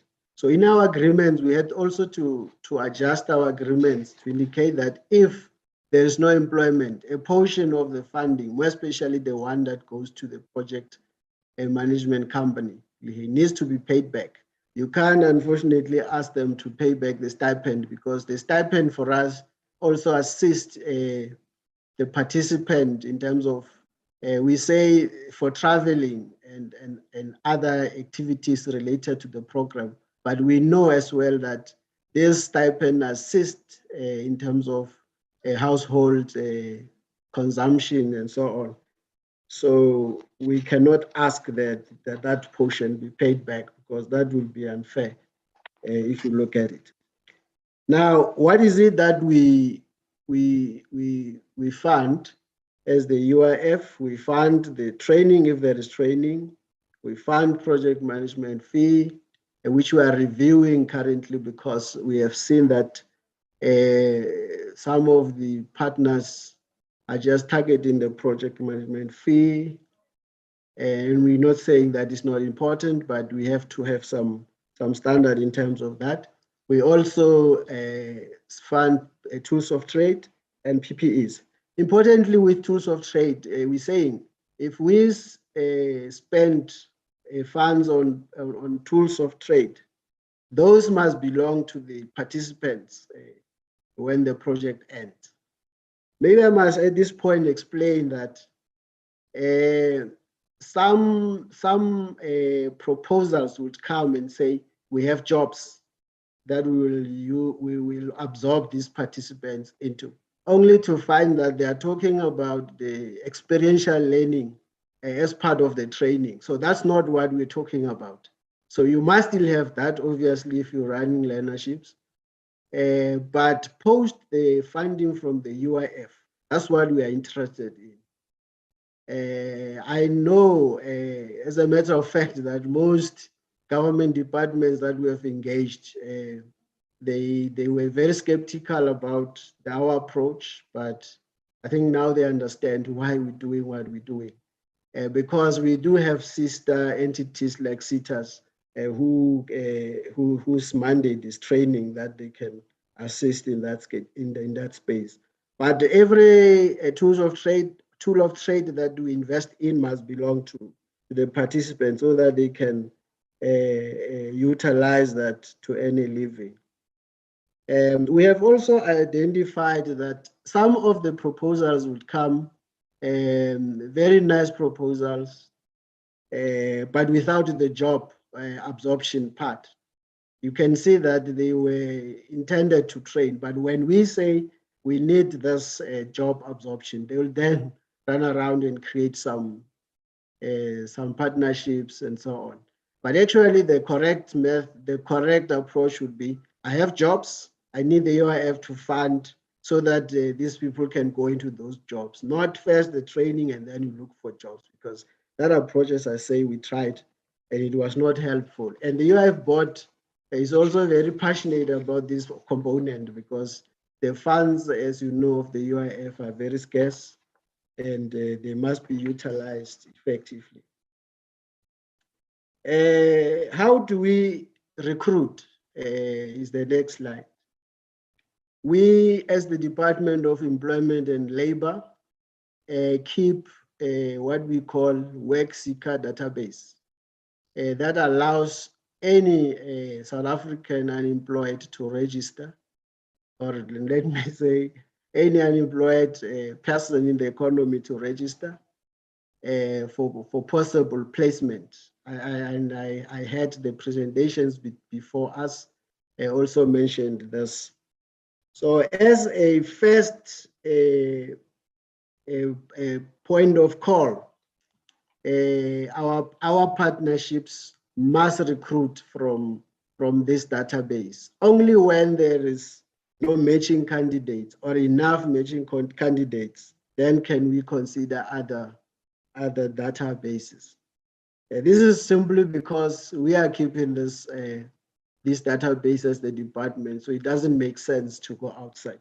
I must hasten to say, though, that where we have partnerships, and a partner is also contributing a part of the funding, then we work out a percentage split so that they also can use their own databases to then target their own beneficiaries, so that we are not draconian, because a partnership means we are working together. So we can't say you don't concentrate or you don't target your own database. We try also to say projects must be multi-year, so that the budget can be utilized over a few years. Yeah, but that is obviously also because of the fact that most of our projects extend over 1 year to 3 years. Now, I think the crux of our engagements today is how can we, as government, collaborate. Our minister already approached his colleagues in cabinet, and we do list those that we are engaging with. And the purpose of this is that as we revise or revamp the lab approach, we also provide for an expedited approach or collaborative approach with other departments, so that they don't have to submit proposals, because currently, if you don't have a proposal considered by the adjudication committee, then it's not possible to have a collaboration. So what we are looking for is an approach where we can, outside the adjudication process, engage other colleagues in government. And these departments we have highlighted here today are just the first phase of trying to establish this collaborations. As I'm saying, so that we don't have them submitting a proposal and the department is not expected to submit a proposal. I must say our engagements already have shown that this is feasible, and it will actually help, because some of the things that other departments are providing for, we don't provide for. So it will be helpful when we work together, and obviously the percentage split there will have to also be considered. But that is work in progress. We are hoping to finalize that within this next few months. We had hoped that by now we'd be ready, but we had the challenges of our own as an organization, but we are working towards that. Program director, I think that's the long and short of our presentation. We will engage later in the question and answer, but we do hope that we have shared the crux of how we implement the program and who are our main targets. Now, I think the question of the youth, it's worth mentioning again, in that in all our programs, you will find that the majority of the participants are young people who have even worked. So we unfortunately we can't target and say we need 70% youth, because the Act does not say if you are old, you cannot benefit from your own contributions. So as we recruit, we don't really prioritize any age group, but obviously the majority of those that are still interested in joining the labor market through our programs happen to be young people. Chairperson and the leadership, I would like to thank you for the opportunity and hope for a fruitful engagement later on. Thank you. Thank you. Thank you so much, Mr. Nape. That was also quite comprehensive. I think we're getting quite a good batch of really detailed and comprehensive presentations, which, I mean, for example, just speaking for myself, I didn't know much about the labor activation program. Other colleagues may have been exposed to it, but it's a new one for me. And I think it helps in one's assessment of the whole suite of programs that are available. And it should be interesting after our tea break to hear what colleagues have thought about your presentation. I see already when you spoke about the work in progress already, it shows the thinking that is trying to bring together different departments and harmonize and really synergize using resources in a way that will lead to scale. So hopefully that will come to fruition. Thank you so much. So in terms of time, we are running a bit behind, but I do know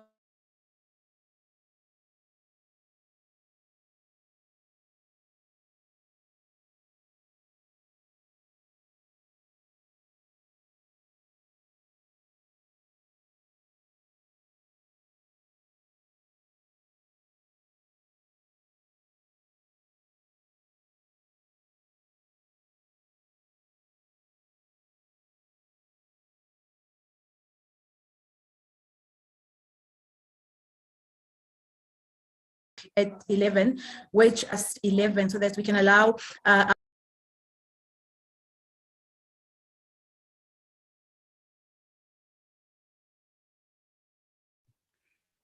No, you're muted. You're muted.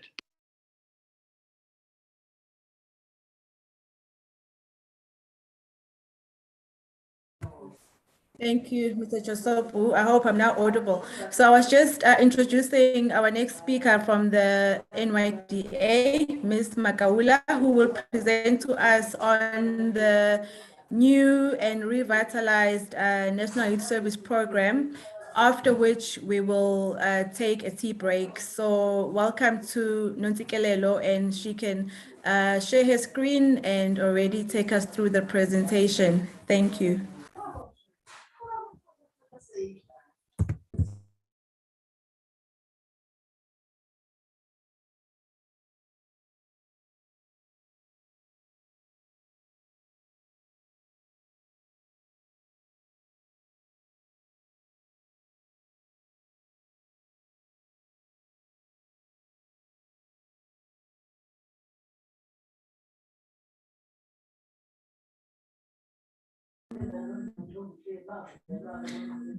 My apologies, colleagues. I was of the understanding that Nontsikelelo was already given the right to speak. If you can please spare a second while we sort that out.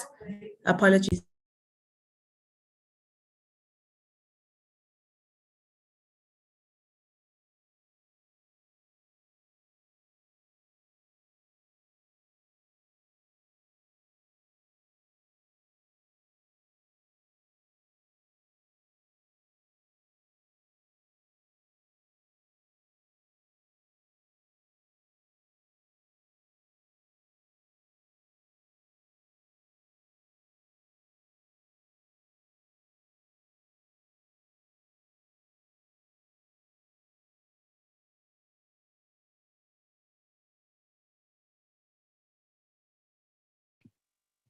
Hello, Kuno. Are we sorting Nontsikelelo out? Yes, shortly. I'm sorry about this. We are.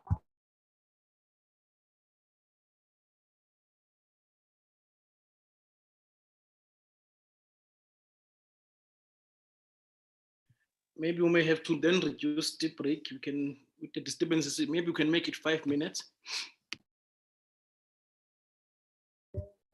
Perfect. That's most welcome.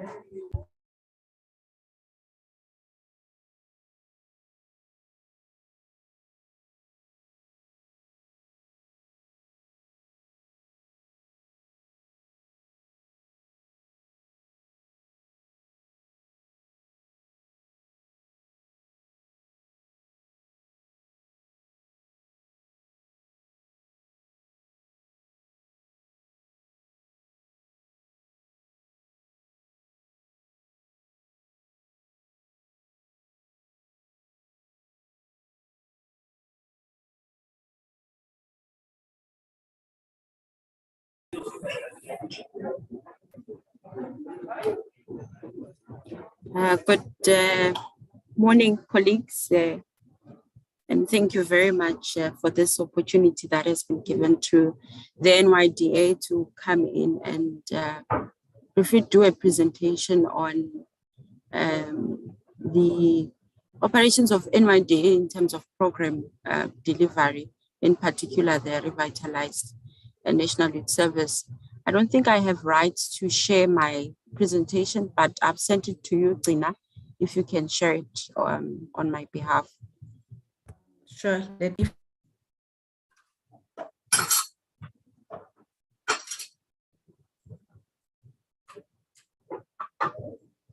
me also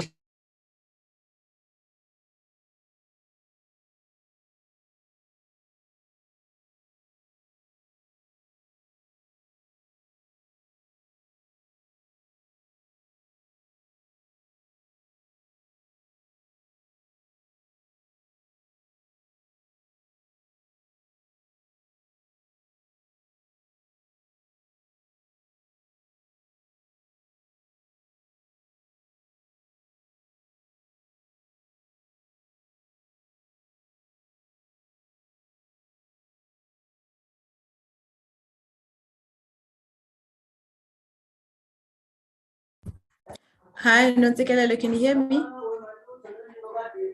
Oh, I'm muted. I'm muted. I was speaking to myself. Apologies. Oh, okay, sure. Yeah. Once again, thank you very much for the opportunity that has been given to us to briefly highlight on the key programs of the NYDA, but most importantly, the current program that is being rolled out, the revitalized National Youth Service Program. But I thought it's very important that I start this presentation by highlighting some of the key focus areas of the NYDA. If we can go to the first slide. The NYDA is obviously focused on economic participation through youth entrepreneurship, promoting decent and sustainable employment opportunities through the jobs program for young people, and in the main promoting social cohesion and capacity building through the revitalized National Youth Service Program, which I'll speak in detail in this presentation, and coordinating integrated youth development through the IYDS thing.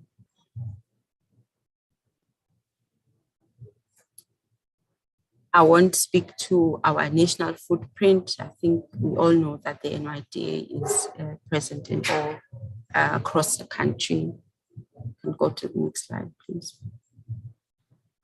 So as I have explained that in terms of program delivery for the National Youth Development Agency, the focus under the first, economic participation of young people, it's youth entrepreneurship training programs, jobs training programs, jobs placement, skills development programs, collaboration, grant program, voucher program, the National Youth Service Program, and the scholarship fund.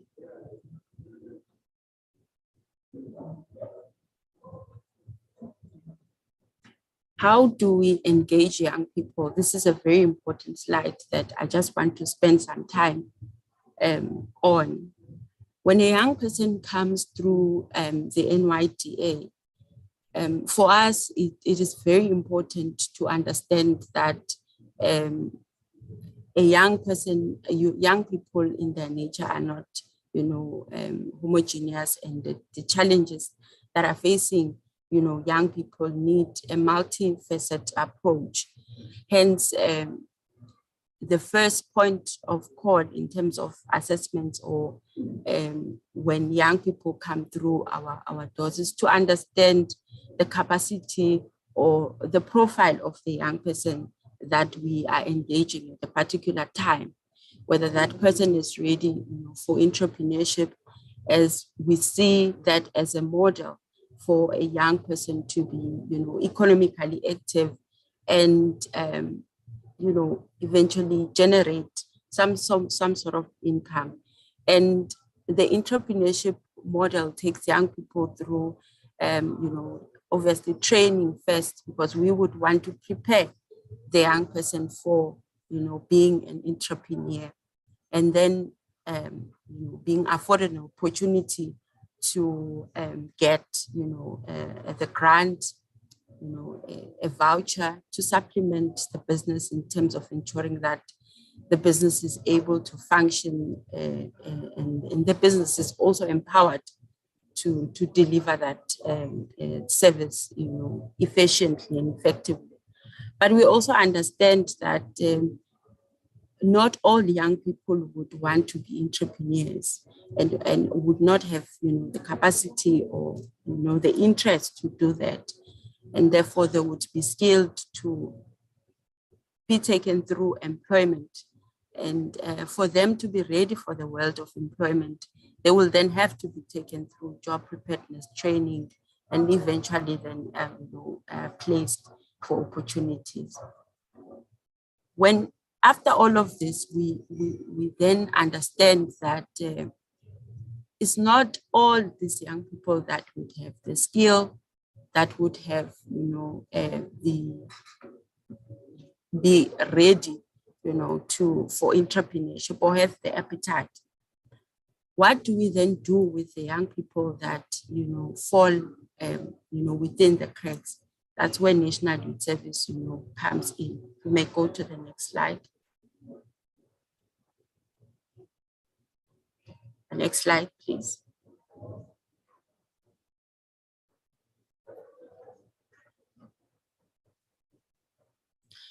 So when we take young people through life skills training and job preparedness training, next slide, please. Just go through. Next slide.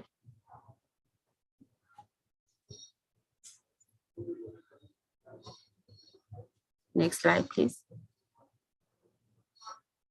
Thank you. So the value chain in terms of taking young people through all these, processes of them being assessed if they are ready for entrepreneurship, if they are ready for, a skills development program, really takes us to understand the caliber of young people that come through, our doors. It speaks to how we do a needs analysis, and promote a situation where now young people begin to be given an opportunity to go through business development support and eventually then get an opportunity to get the grant and, aftercare monitoring and evaluation.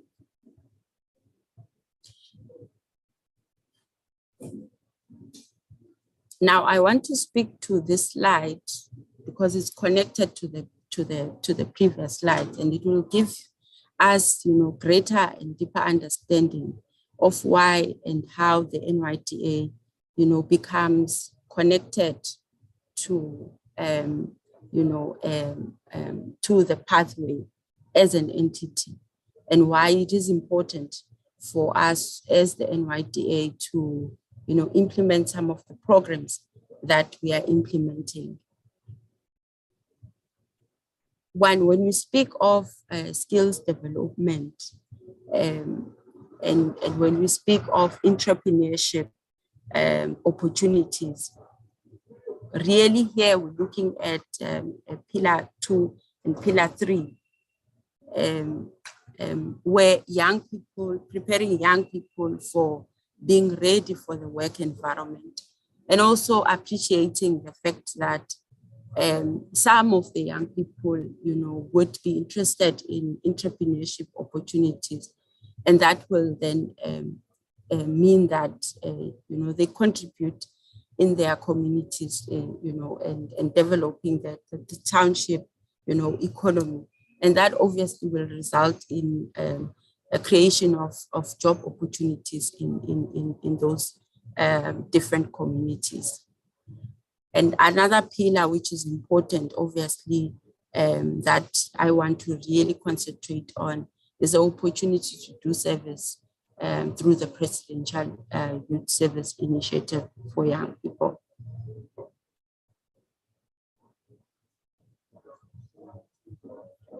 We also have a partnership through various organizations using the SA Youth Mobi, which is a data-free work seekers a platform for young people to register their profiles and be able to get be exposed to different types of opportunities that are available in government and in the private sector.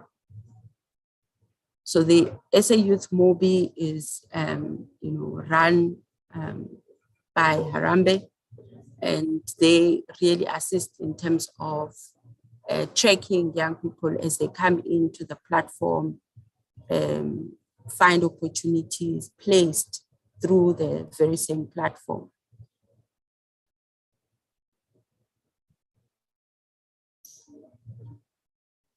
The SA Youth Mobi would reduce, obviously the barriers for young work seekers. And as young people are able to join the platform for free, they're able to build their profiles, they're able to engage in relevant content to upskill themselves, profile information to find best possible match, to their jobs. And many opportunities such as learnerships, part-time jobs, volunteering opportunities, learning opportunities, and formal economy jobs opportunities, public employment programs are available through the same platform.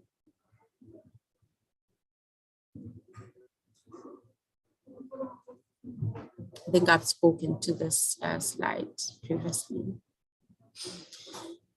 Now, I spoke to how young people in their nature would not be able to, be classified as people who would, be ready for only jobs and entrepreneurship opportunities only. And that then requires us as government to be creative and also really be strategic in how we approach the youth unemployment issues that we're facing in the country. And as a result, as government, we were then, required to really look into how we implement or coordinate National Youth Service. And this is one key program, of government that is implemented through the NYDA. And over the years, we have seen programs such as NARISEC, we've seen the EPWP as presented by the colleagues here. We've seen a variety of programs that have an element of service,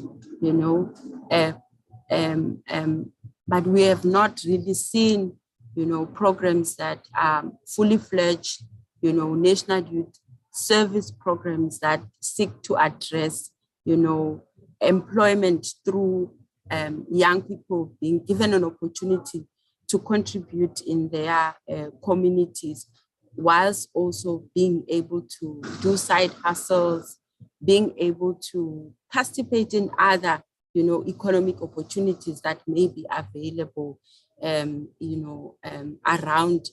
them.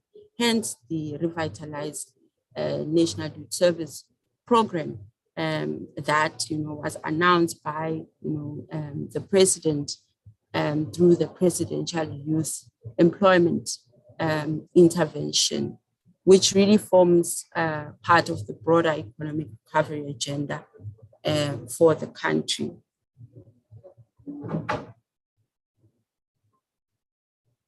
Who are we targeting through the program? I think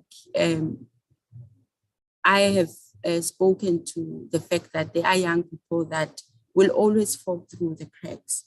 And these are young people that are not in education, not in training or employment opportunities.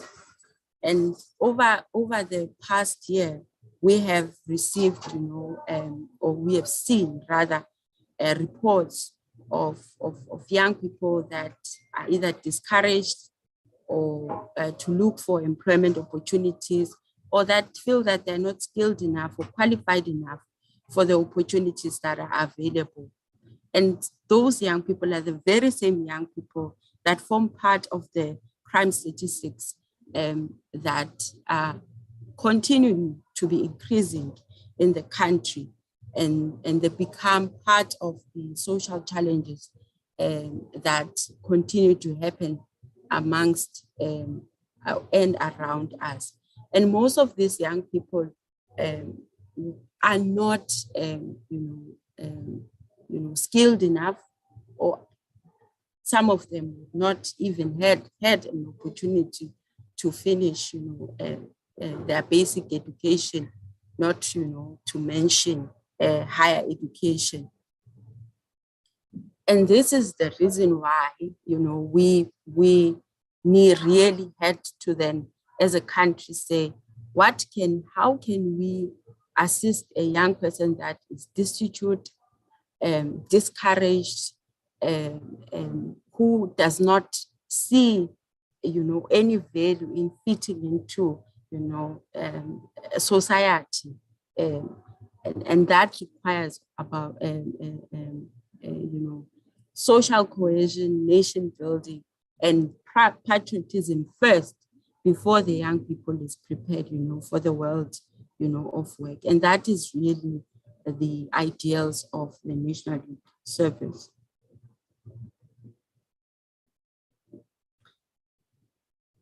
Now, the National Youth Service model speaks to character building and personal development, first, before we even begin to look into training or capacitating the young person in terms of skills or structured learning opportunities for the young person. We look into the character, and which then speaks to inculcating a spirit of patriotism and social cohesion, and ensuring that we instill a culture of service first, or a culture of knowing self for the young person in the program, or within the communities where they come from. Another aspect is the importance of the young person serving in the community, which is really part of social cohesion, making sure that the young person understand that they've got a contribution and they've got something to contribute in their community to change the situation. Very important is exit opportunities, which in most programs, it's neglected. And this, as the NYDA, we take seriously in this model of National Youth Service, because when a young person comes into the program, we have to understand the nature of the young person that is coming into the program. What level of skills do they have? And when they exit the program, are they going to exit the program and be employed? Are they going to exit the program, be an entrepreneur? Are they going to exit the program and upskill themselves? Or are these young people who are generally just giving back to the communities? I think in the introduction of this meeting, the chairperson spoke about how it is important for us to even have a database of young people who are readily available to serve in case of disasters. And important to us as the National Youth Service is to have an alumni, or rather a database of all these young people that continue to serve in our programs. And when there is a call for them to come back, we just tap into the database and bring them back, to serve. really the anchor components of in the NYS, the skills development part, which I've already spoken to, and the expanded volunteer program, which speaks to campaigns, young people that just generally want to volunteer, but earning and learning opportunities in communities.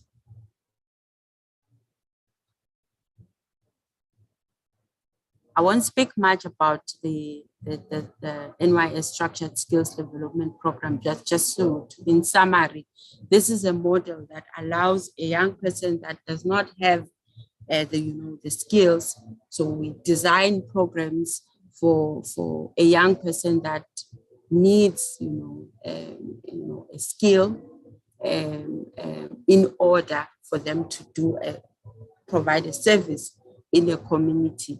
And this we do, in partnership with UFT colleges and, training providers.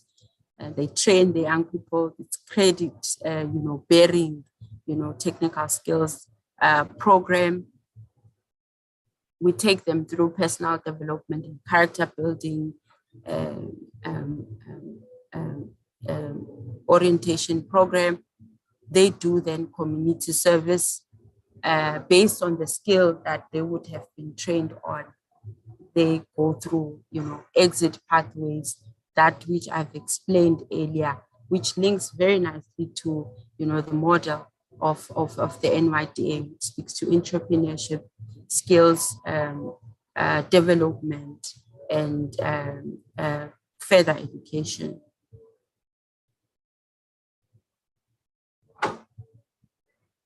The NYS in its nature requires for everyone in society to, be available to serve. And really the target is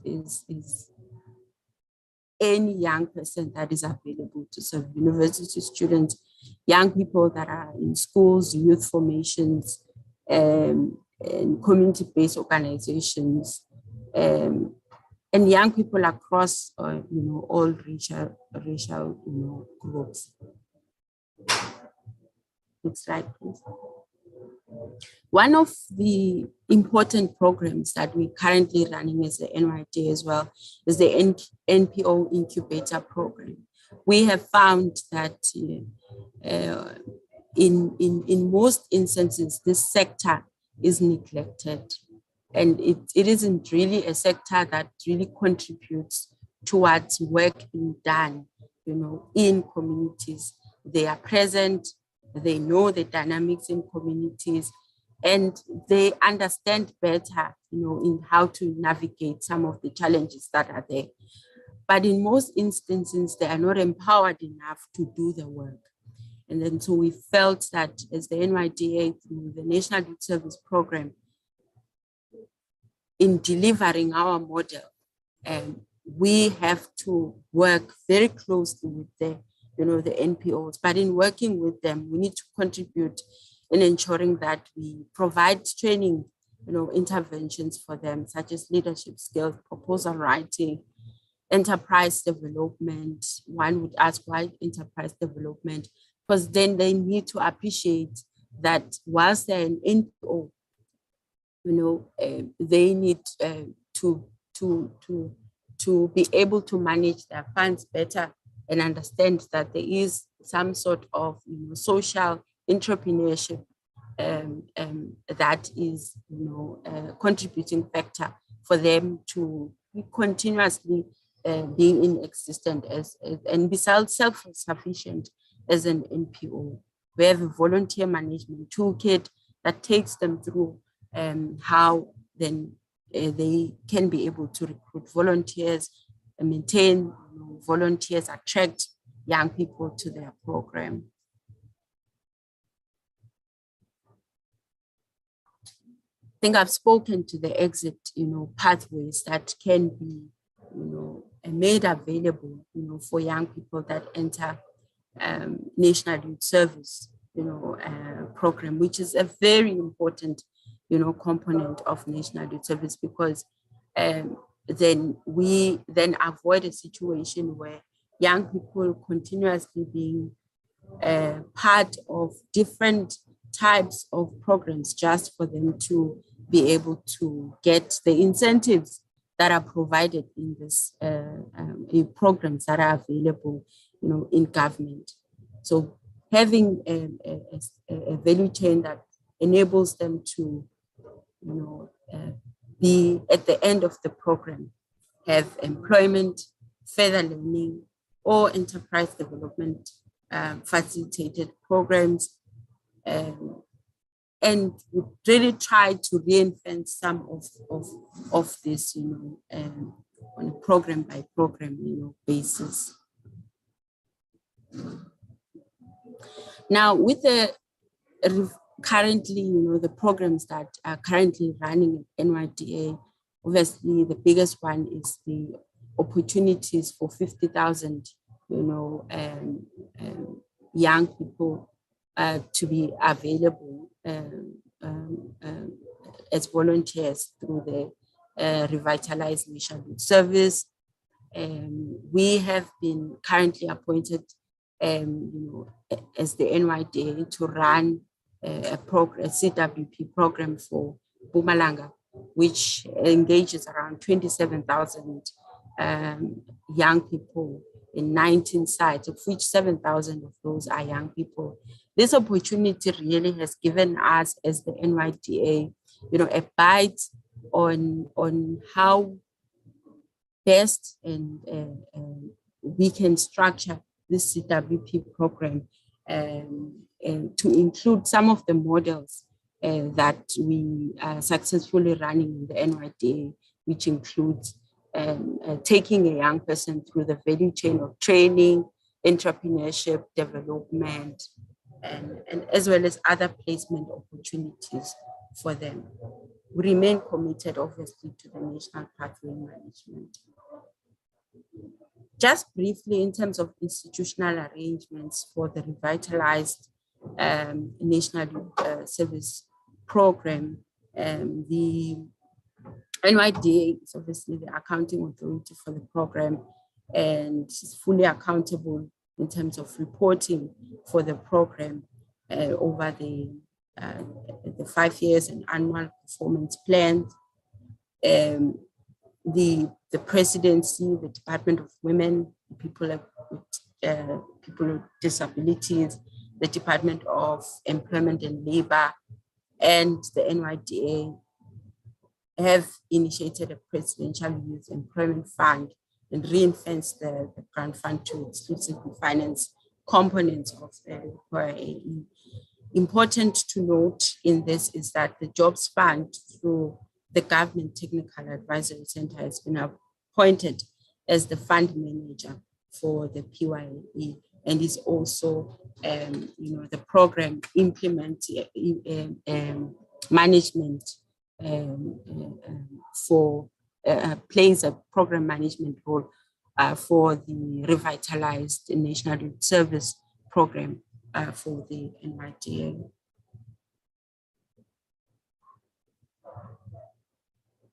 The program obviously is aiming to recruit about 50,000 participants during this this phase, which will be run for about 6 months, and the young person will be expected to, serve for a minimum of 16 hours per week, and this is to allow the young people to really have an opportunity to participate in other available opportunities to them, and allow them to have side hustles, allow them to have either businesses or training opportunities that will help them be exposed and be marketable in the marketplace. We've appointed about 15 implementing agents through a competitive bidding window period that will run and implement the programs. And these are NPOs that I will in the next slide speak to the sectors that they will be looking into. And really some of the interesting programs that are from this, from these implementing agents is sectors in health and education, social support services, learner support programs, early childhood development programs, food security, which includes animal care, animal vaccination. Really, this is more agriculture projects that will be driven from this particular NPO. Arts and culture, sports and recreation, community works revitalization and greening programs, community works programs, solidarity and childcare programs. These are some of the programs, interesting programs that will be implemented across the country by the implementing agents. Just in closing, we are currently in a process of recruitment and drive for young people to apply to the SA Youth MOBI. So the implementing agents have, registered their profiles already there and are advertising opportunities for young people to apply through the SA Youth MOBI.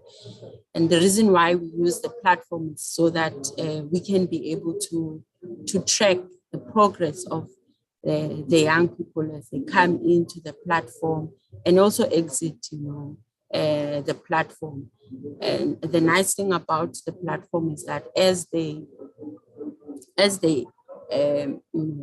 when they, even though they don't get an opportunity, they will be then able to, through their profile that they would have put up, they will be linked to other opportunities available. And even after the program, be tracked in terms of where they are and what they are doing. So that is it from us. And thank you very much for the opportunity. And apologies for the background noise. And thank you. Great, thanks. Thank you so much, Nontsikelelo. A very passionate presentation, quite exciting and quite informative as well, because the NYS has been there for a while. So it's good to reflect on what the changes have been. Just on a lighter note, I'm reminded when you're presenting about a period where the National Youth Service was affectionately referred to as the NYS. And since then, it has gone through a lot of phases. At one point it was being extended. At another point, it was being intensified. At another point, it was being massified. And now I see it's being revitalized. So hopefully it really, reaches the end goal that it seeks to reach. On that note, colleagues, I'd like to invite us to take a 5-minute break just to stretch our legs and grab a cup of tea, coffee, water, just to, reawaken our concentration. And when we come back, we don't have a presentation from a department per se, but we have a perspective from the youth civil society sector represented by the South African Youth Council. So that reflection will nicely dovetail with the discussions that will follow from then on. So when we come back, I think it will be, if we can come back at quarter to 12, and then we'll take that reflection from psych and then delve into the presentations. Thank you so much. See you back in about 6 minutes, which should be at quarter to 12.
Calling all public servants. Hey, what have we done? Wait, let's hear. Please get your COVID-19 vaccine. It can protect all of us from serious infection. True. We all need protection from COVID-19 so we can get back to work safely. Sure, let's go get our vaccine. Get ready. Public servants, protect yourself, your family, your community, and your colleagues. Brought to you by the Department of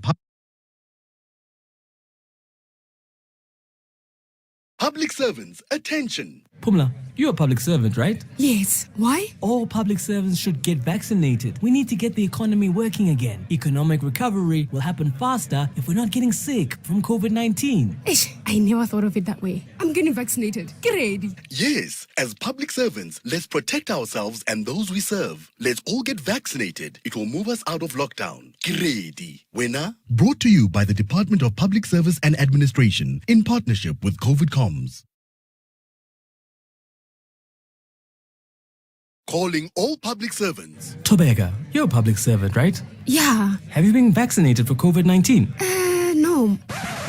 How? You meet with a lot of people every day. We all need protection from COVID-19. Why didn't I think of that? Get ready. I'm off to get my vaccine. Yes, as public servants, let's protect ourselves and those we serve. Let's all get vaccinated. It will move us out of lockdown. Get ready. Winner? Brought to you by the Department of Public Service and Administration in partnership with COVID Comms.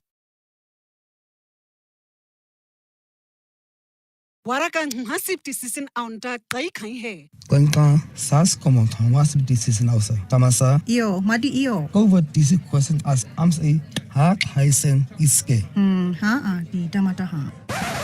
Ta hun arma wi kwen tas swasa ratauhia hai basinske COVID this question as amsa at tabasa. Edo madi iyo da gongas kang aita mahai. Dida geng humisen ha. Kha kesin da sira. Amase hasip decision auda ase ada khaiba sen in waba tarantina. Ada wada COVID this question as amsa kha kesin ngaske ngorasa se hasani ikhakai huike. Neske departments hasip season on this ti administrations COVID this question as ti season areptis kharatri uhe.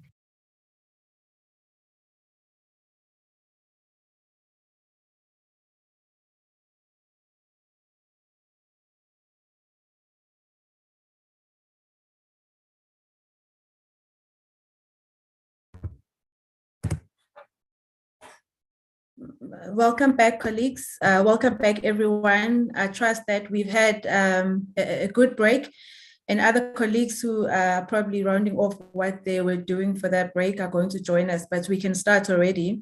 So as I mentioned, we will now take a youth perspective. So this is not government, it is a perspective coming outside of government and government agencies, looking at what has been presented and having experience in what has taken place in the past.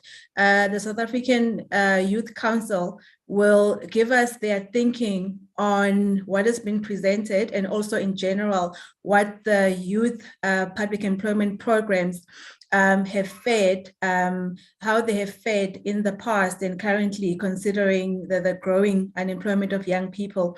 We, on the program, we had indicated that the presentation would be done by Mr. Tolika Sibiya. There is a change there. So he is a part of us, but the presentation will now be done by Mr. Bongani Mahlangu, who is the head of policy and research at SAIC. And immediately after him, we will then get into really the interesting part, which is everyone engaging with the presentations and making the inputs. So I would like to invite Mr. Mahlangu to share his reflections, and thereafter we will get into the discussion. Greetings, good morning, Chairperson. I wanted to switch on my video a bit so everyone can be able to see who I am or how I look like rather. Greetings to the Chairperson of the subcommittee, the Chair of Chairs, the panelists present, and everyone else here today, all protocol observed. Can I get an indication if I am heard? Yes, you can. We can hear you.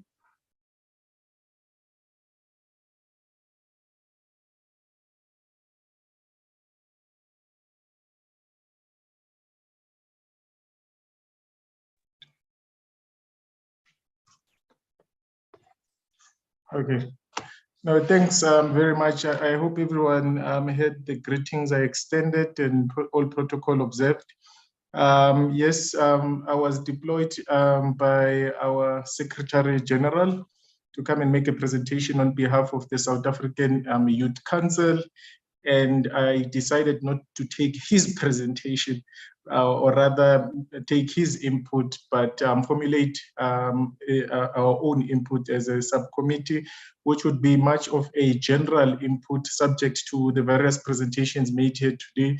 So I wanted to make an input that is cross-cutting, more intersectional than one that is focused on just one program. And hopefully we'll be able to come and make further inputs when it is opened up for engagement. So now, to get into it, what we have identified is that all else held constant, so that is ceteris paribus, is that there seems to be a negative relationship between all these efforts that are being made and youth unemployment for.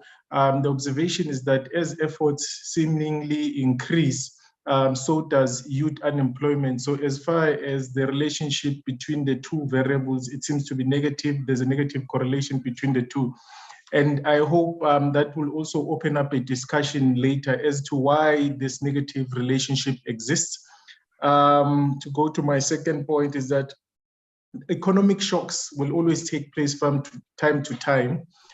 Yes, it's hard to make predictions of an economic shock. I'm so sorry. I'm really sorry for this, Masangu.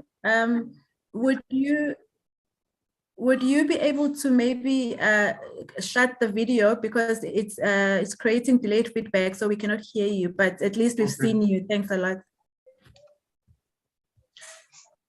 Okay, I don't know now what you would have heard. So I don't know, should I start over or should I just continue? Yes, if we can start from the first point, please. Okay, from the first point, as I said, all else held constant, we've picked up that there's a negative relationship, a negative correlation between all the efforts being made by government and youth unemployment in the country.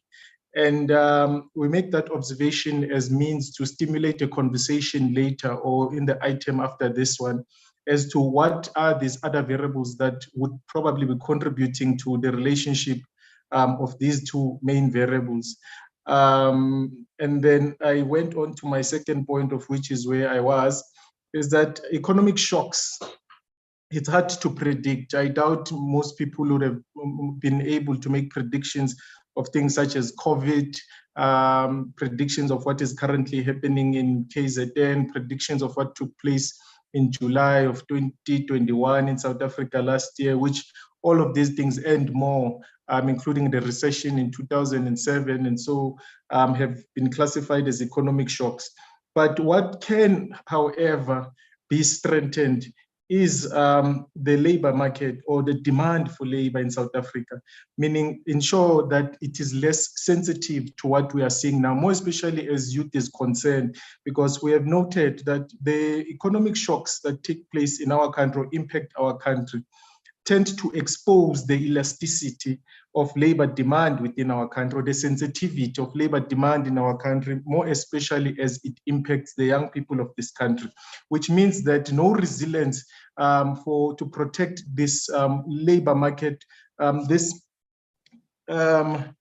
this grouping within the labor market, there's no insulation whatsoever for their protection, which makes them more vulnerable to changing economic times than any other demographic group as far as age is concerned. And that is another thing that we should deal with. And I'm raising these things as arguments, but also it's something that we must all reflect upon, as the chairperson has stated earlier, that we must be solution orientated, but also as so much as we want solutions, if we do not conduct proper diagnosis of issues, it would lead us to coming back to the table later to find solutions to the solutions that we would have proposed, which is a duplication of effort and reasonable consumption of resources, just to put it mildly. Then to move on to my third point, which is rather constructed from the various presentations that I've listened to, is that we should be able post when we converge, or what we would agree upon as we close, the principles that must guide each and every stakeholder present here today, and those that would probably not be here today.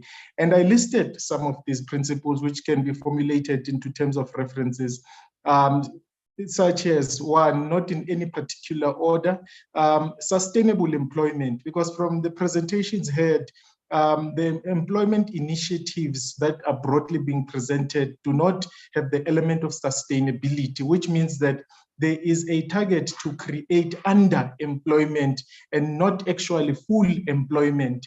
And the creation of underemployment has its own problems, more especially in a country. If I don't want to get into the components that make up the definition, but more especially in a country that has increasing inflation, runaway inflation, that runaway tax, and so forth and so on.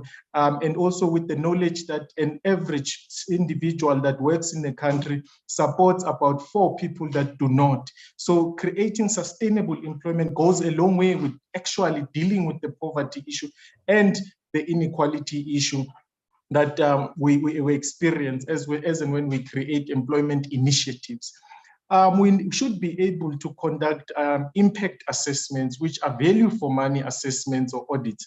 Because if we look at most of these programs, there is a lot of budget, billions that go into them. But have we really and thoroughly constructed a value for money assessment, establish a value for money assessment to say, the money that we are using to ensure these programs are there, are initiated, are sustainable over time, has it been yielding what we are expecting? So,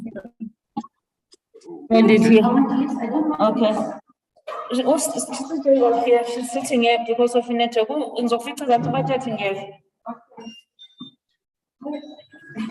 right. I don't know if I should continue, Chairperson.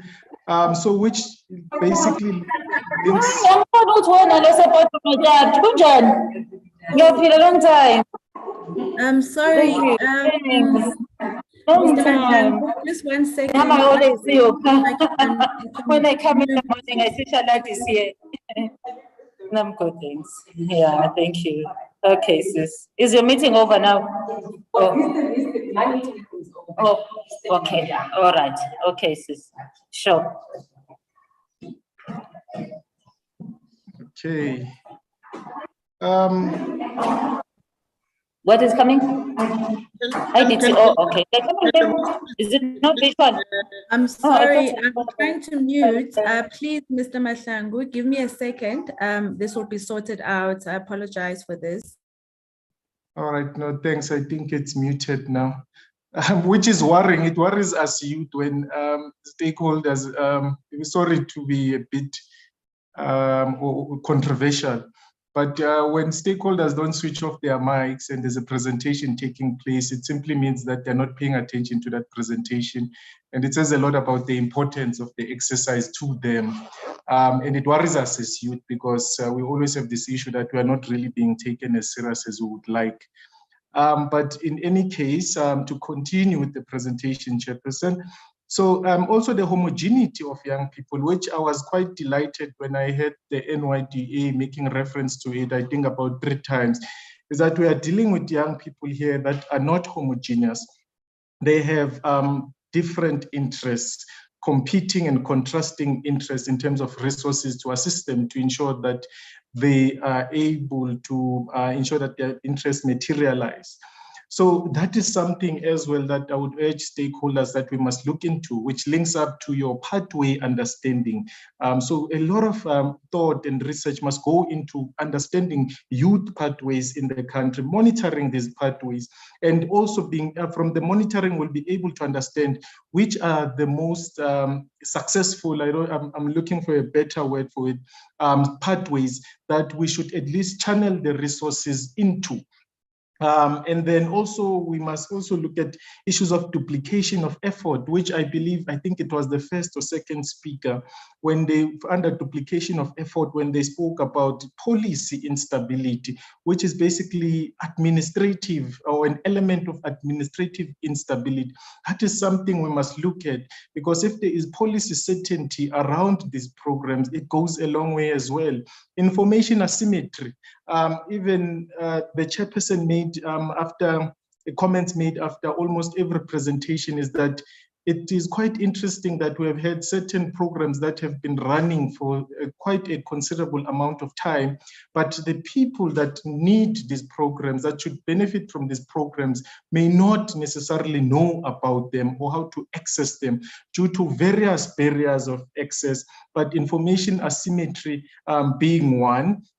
And also to link up to the homogeneity one that I raised earlier, it is as if most of these programs are targeted towards your low-skilled to semi-skilled young people.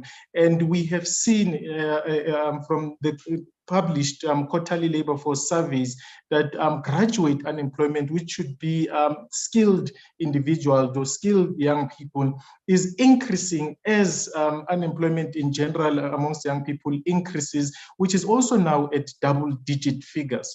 So we must have programs that speak to every one of us.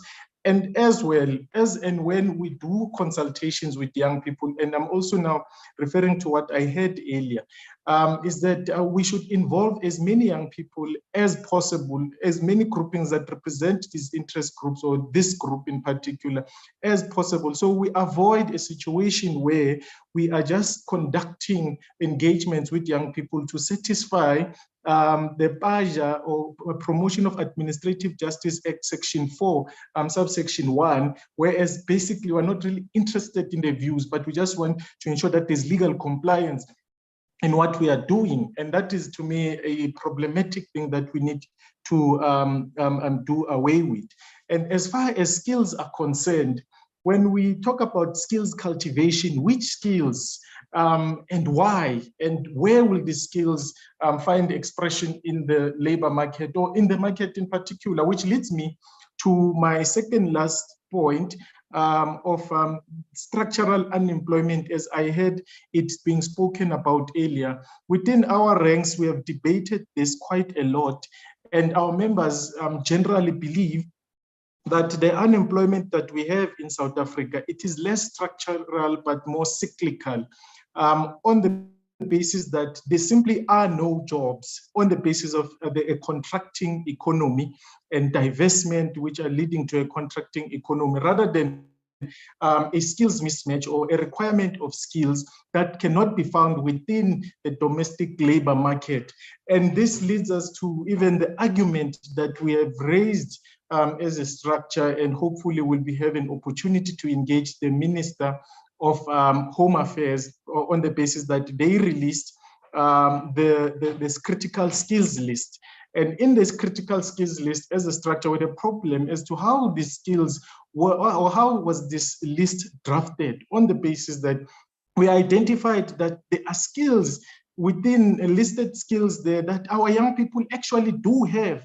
But a list of this nature is then drafted, and it is said that our young people don't have these skills, or these skills cannot be found in the South African labor market. Therefore, evoking section 19, subsection 4 of the Immigrations Act, which then speaks to publication of such a list and opens up competition for these skills and qualifications to foreign competition.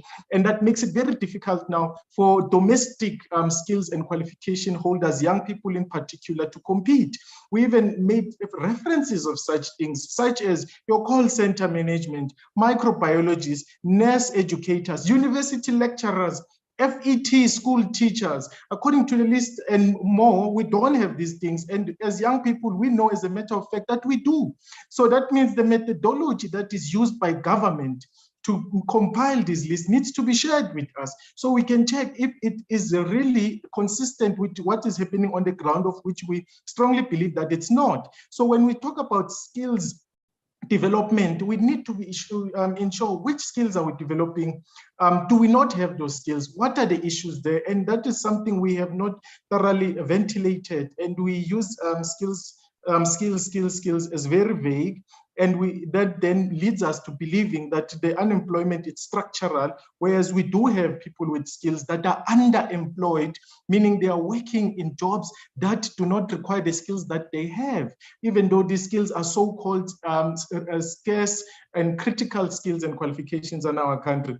So we also pick up that there is no reasonable enforcement of existing policies or laws in our country, such as the Employment Equity Act, Section 20, subsection 2, 3, 4, and 5, which speaks about experience, which speaks about attributes in order for an employer to give a potential employee an opportunity. And it makes reference in particular to experience. And it says that even if a person does not have the necessary experience required, but to demonstrate that they can be able to generate that experience within a reasonable amount of time, that individual should be given an opportunity. So that is quite a great piece of legislation that exists within our legal framework, but hardly any enforcement taking place. Hence, we believe other problems exist.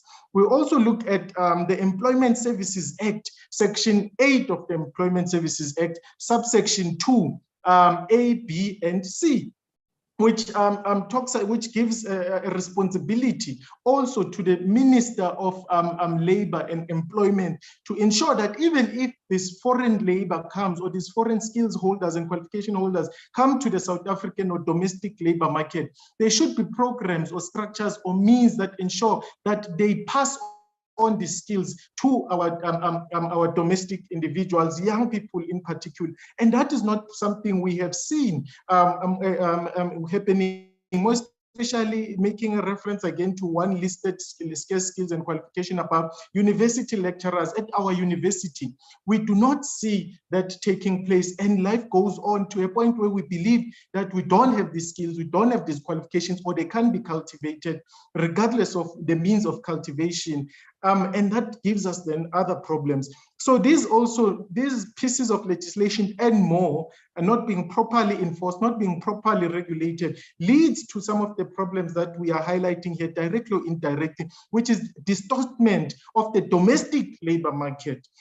So on the last point, Chairperson, I wanted to make particular references now to the Service Education and Training Authorities, SETAs, that SETAs would have annual training reports, or skills providers would submit annual training reports to SETAs, and by extension, SETAs are Department of Higher Education.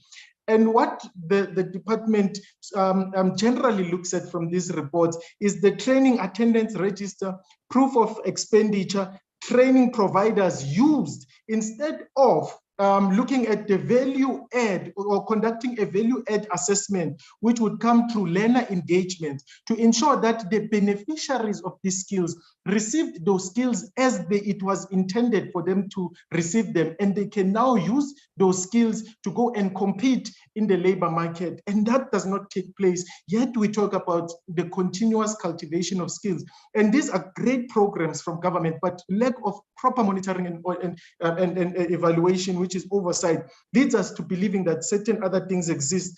And then the last sub point of the last point is that we also have technical schools in South Africa, or specialized schools, but technical being one, because we speak quite often about ensuring more resources go to TVETs for the economic benefit and the value add that those resources would have when those TVETs graduate, and they would be able to plow back in the economy. But we forget that in South Africa, we also have technical schools which have been neglected and should be able to play a fundamental and critical role in South Africa, more especially as skills are concerned, self-employment is concerned, and other economic spin-offs are concerned. But these schools have been forgotten. Their resources or infrastructure is being dilapidated. More and more young people, because of those things, are losing interest and incentive to go to such schools and go to comprehensive schools. And yet we want to then capture the same young people at the later stage to join SETAs, whereas they could have been trained at a high school level, which would minimize the demand for SETAs and would then ensure a savings is generated from SETAs that can then can be redirected or reprioritized to other needs that young people might have in our economy. Thank you very much for the opportunity, Chairperson. Those were some of the general views that we had as a group or in a structure representing young people in the country. Thanks.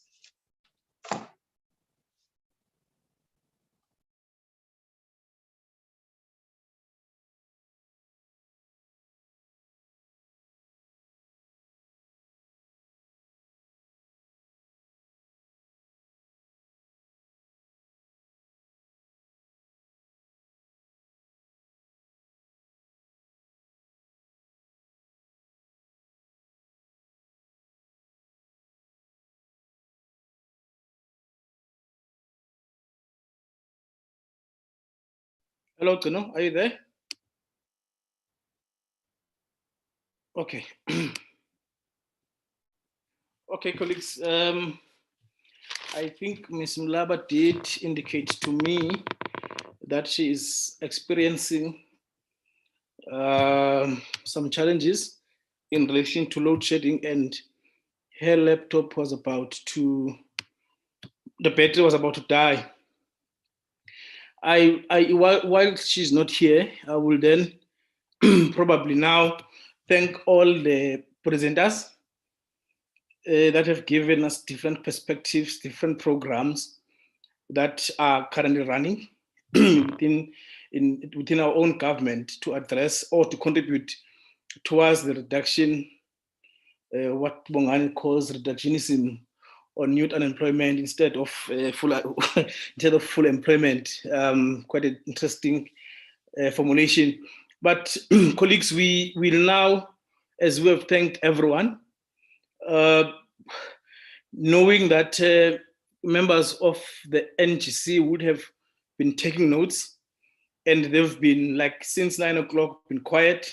So it will be an injustice of me to really talk much than to now just allow questions and or comments from members of the NGC who are part of this.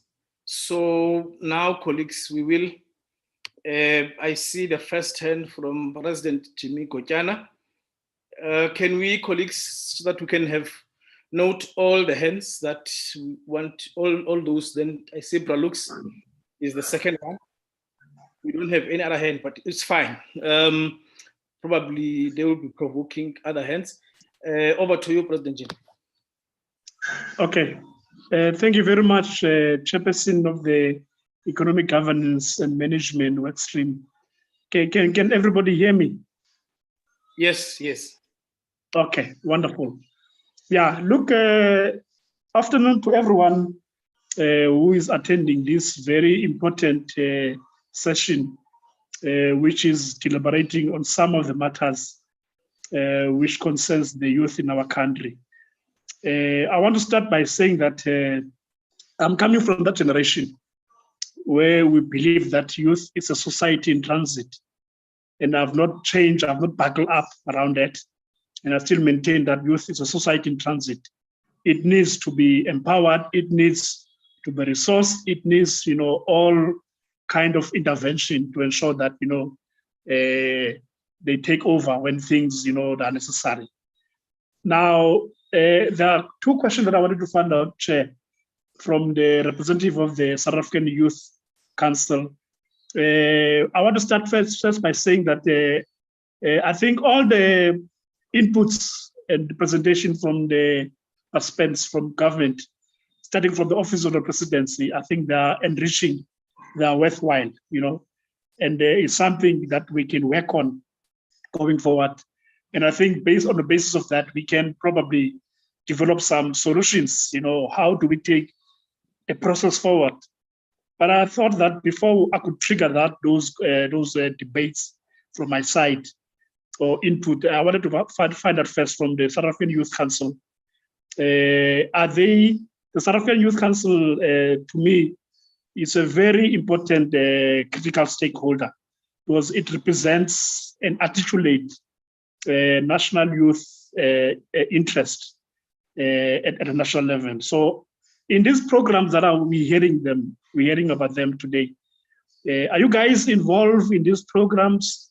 And remember that when I'm saying involved, I mean during the planning, during the implementation, during the monitoring and evaluation and the handover, stage. In other words, all the project cycles pertaining to all the programs that are implemented through this intervention that we're hearing today. Are you guys involved? Because I think it is important because you represent constituencies. To me, constituency that represent the youth should constitute the core to all the programs that are running up and developed and implemented by whoever that is assigned by government. And then the second question, Chair, Bongani Mahlangu mentioned the negative relationship. I didn't understand. He stopped short. He didn't delve much on what does that entail. Yeah, can you please comment, Bongani? I mean, for the benefit of us, I mean, just to take us through what you meant by a negative relationship, because I think you represent a structure and an embodiment of the youth. So by having a negative relationship, to me, it's a sign of that it's not what you guys expect. Maybe I'm wrong, but please can you help us in that regard? Thank you. Thank you very much, President Kotana. Mr. Lux Matoto. Thank you, Chair. Greetings to all the stakeholders, presenters, everybody present, members of the NGC, all protocol observed. My issue, Chair, I would want to raise.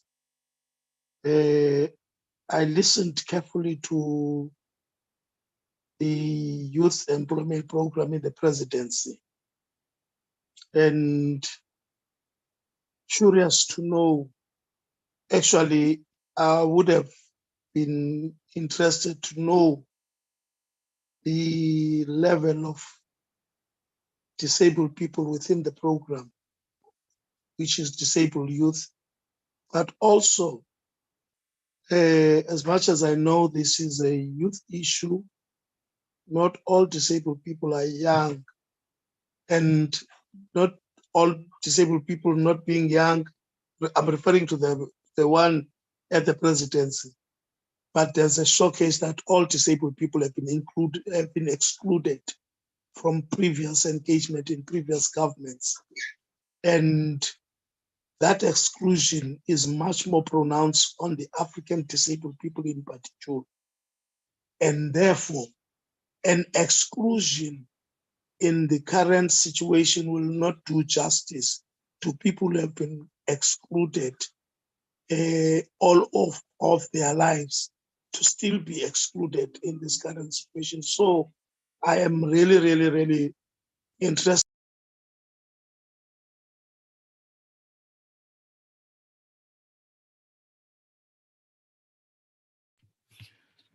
I still there. Hello? Yes, yeah, I can hear you now. Yes, I know that as much as they are not designated to deal with everybody but youth or young people, but obviously they are equally aware if such a program exists for disabled people in general. And in what is happening, what about disabled youth in particular? Going to the EPWP one, mentioning of very two important words, importance of work and then poor South Africans. The face of poverty in South Africa is disability. Whether you look at what category, but at the lowest rung of each and every particular category that you look into, whether it's youth, whether it's women, it will always be disabled people.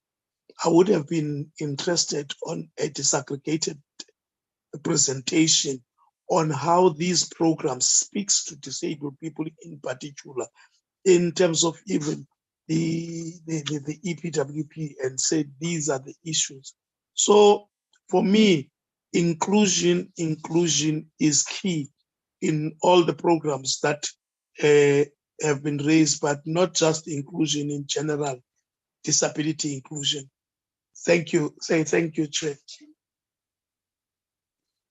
Thank you very much, Palux. Dr. Ntsinde, over to you, sir.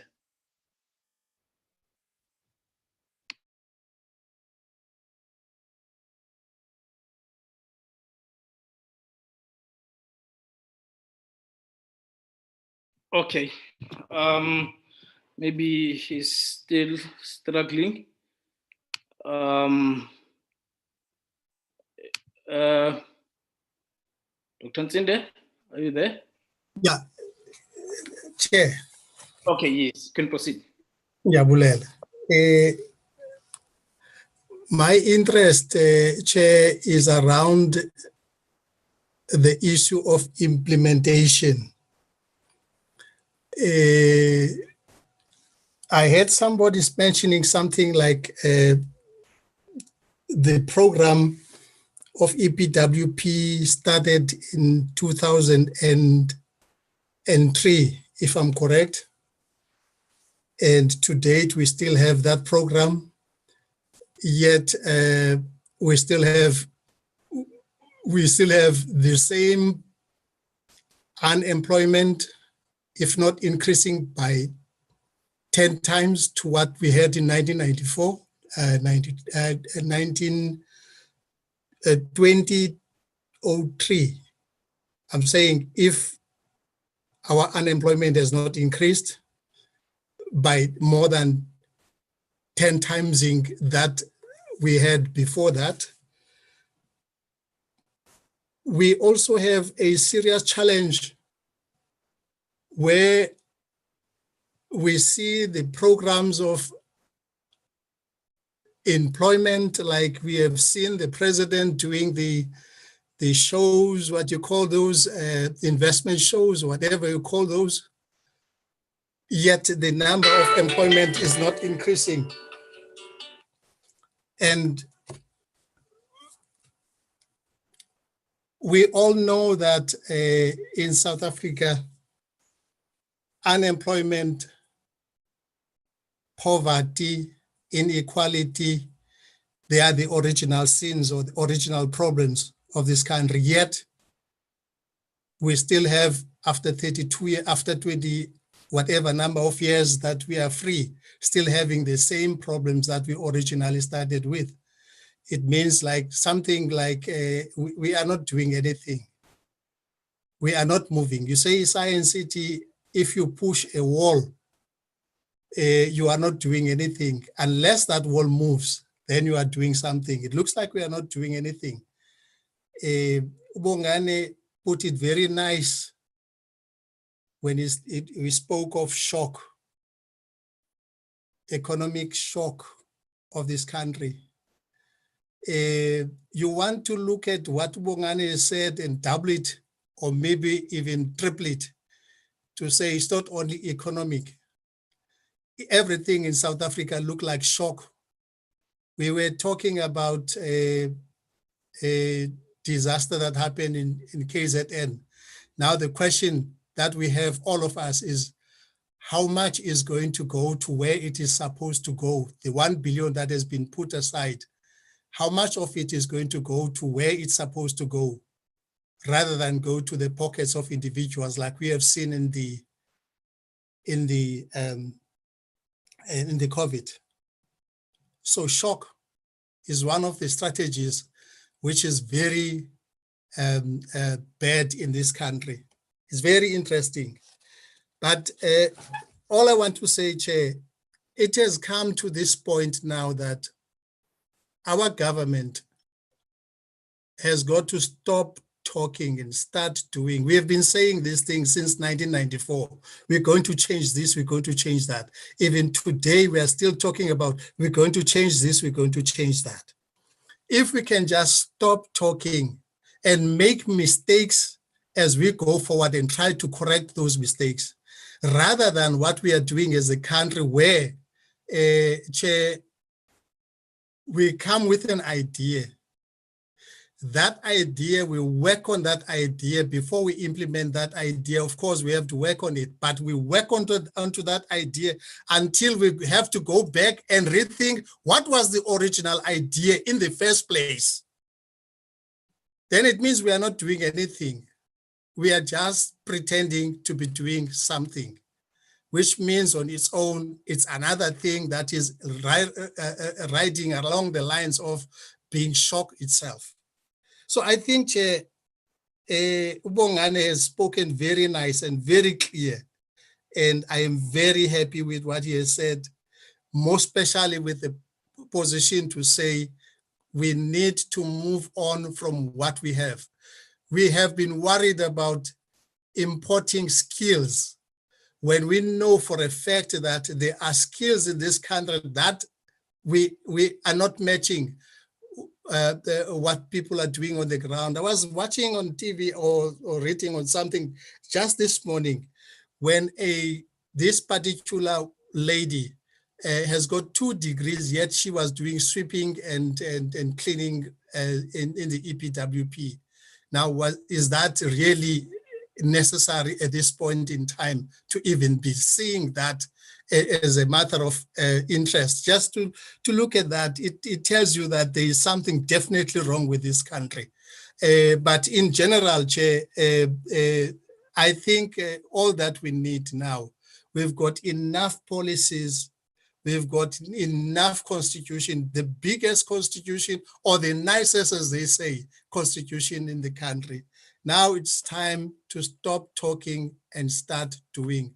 But I don't know whether, as at this webinar, we can take that to the president and stop going to the ministers. Rather take it to the president straight and say, President, you have all the powers, you've got everything, we've been talking. Now it's time to implement what you've been saying. Stop going and thinking, because time has been given, allocated to that thinking and all these other things. Now let's start implementing because we know for a fact that we had an NHI program. That program is still somewhere, but other countries like America has already started doing something about it. Yet we, the planners and the thinkers who thought about it, have done nothing. Otherwise, that's all I wanted to say, Chair. But in essence, I strongly support the views as put forward and the ideas to change the country, particularly the psych. Hey, that man in Betenau Lalango Porto, Chair Nazivan, if we can think like that. Thank you, Chair. Thank you very much, TP. TP, you can speak. Thank you very much, President, and the colleagues which are already on the line. I think much has been said, my colleagues in NGC, but then again, I've seen this presentation from the UIF. It's a very good presentation which can also assist. But then I'm appealing to them and the leadership of the Youth Council that is here, that can they at least also merge and come up with something maybe to deal with the issue of unemployment. I think their joint program can also go a long way in terms of curbing this brutal disease of unemployment. That's all what I wanted to say, but much has been said by Dr. Nzinte. Thank you, President. Okay, thanks very much, TP. As I will be handing over now to I see she's back. Then as I'll be handing over to her, and then afterwards, surely will then call on the presenters to respond when necessary. Those who may not know Pralux, I call him Pralux, you know, this thing of growing up in caste. Sometimes you tend to break formalities. I call him Pralux. He's from the disability sector. That is why you've seen that he's been specific, particularly 2 presentations on the presidents. There is a story that Pralux usually tells us, is that, he once gave some people a hike. He was driving from East London to Port Elizabeth. Then he gave 2 people a lift. And as he was, driving, they were cheering him because he was on about between 160 and 200. Pralux then says, as he was approaching Grahamstown, he then asked them that he wants to go and relieve himself. And throughout the time, they did not know, Pralux, that he's a person with disabilities. Excuse me for the language. And Pralux, when he stopped in Grahamstown, got off the car, took off his crutches. As he walked towards the bushes just to go and relieve himself quickly, they were all shocked. And then he came back to the car, and they started to be a bit uncomfortable. So he started to drive the same pace that they were sharing on from East London to Grahamstown. Now, just about after 5 Ks, then they started to call him and said, no, driver, can you please now at least reduce your speed? We think you are flying. He continued, and as Pralux continued with the journey, they then decided to say, look, can you please stop the car? We want to get off because we are not comfortable. Remember, they were comfortable for about 200 Ks. Now, just about 5 Ks, since now they've seen that Pralux is in crashes, now all of a sudden they're uncomfortable. And the point I think Pralux was making is that in most instances, we tend to be exclusionary on disabled people, not because we think, or not because of they are not capable of doing any other job, but because of how we perceive them and how we think they will not be, be in a position to do what is required. That is why then those passengers that he gave a lift, they only realized when he went to relieve himself that no, here we might be in trouble, we might be in an accident, but they did not think about that when they asked for a lift. And then the other point that Pralux usually says, he normally says that all of us, we are disabled because immediately after this webinar, we may get into our cars, drive somewhere, you may get an accident. The next thing we are on a wheelchair. So there is no need for us to be advocates of disabled people when we are disabled. We can be advocates even now. Hence, he's saying that we are disabled because between now and bedtime, anything can happen. And then tomorrow we may want to be the best or the most renowned activists because probably we are feeling the pain, or not rather the pain, but we are in a position where now we think or we understand the reality. But without wasting time, over to you, Bruno.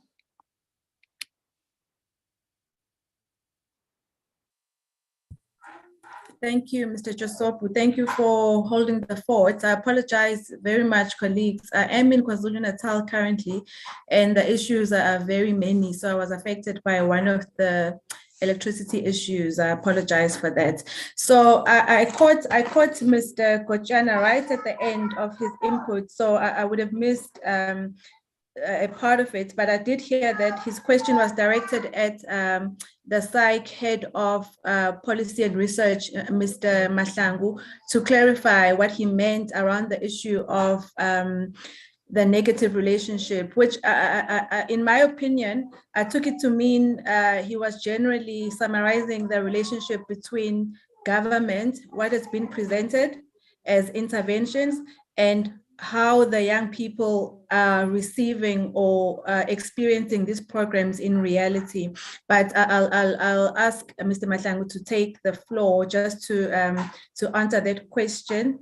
And when I go to Mr. Matoto, so rather let me allow Mr. Mahlangu to clarify that, then we can get it out the way and then move on to Mr. Matoto's input and Dr. Nzinde's input. Thank you. Thank you very much, Chairperson. And also thanks for the questions as well. There were 2 direct questions to SAIC. One was the level of involvement in the program management or project management life cycle, and the other one was the clarity with regards to what I meant by the negative relationship. So number one, SAIC is made aware, not necessarily involved, expected, however, to mobilize our constituency with regards to these programs or projects as and when they are developed. So that would then mean we are involved or asked to, or our involvement facilitated at the mature phases of the project or program life cycle. We would like to be involved from the initial phase, idea phase, up until the finalization phase, which is the mature phases. Thanks. And then number two is that negative relationship. So I was referring to the two variables, and I think Chairperson did touch on it just now a little bit, between the efforts or initiatives from government as being one variable, and youth unemployment as being the other variable. So I said that if holding all other things constant, freezing all other variables that might exist, but there is a negative correlation, a negative relationship between these two variables, meaning, as we have seen, as these efforts or initiatives increase, youth unemployment increase, or rather employment of young people decreases. So that then becomes the negative relationship, that as much as government pulls up on one side, what they're actually trying to deal with actually goes down.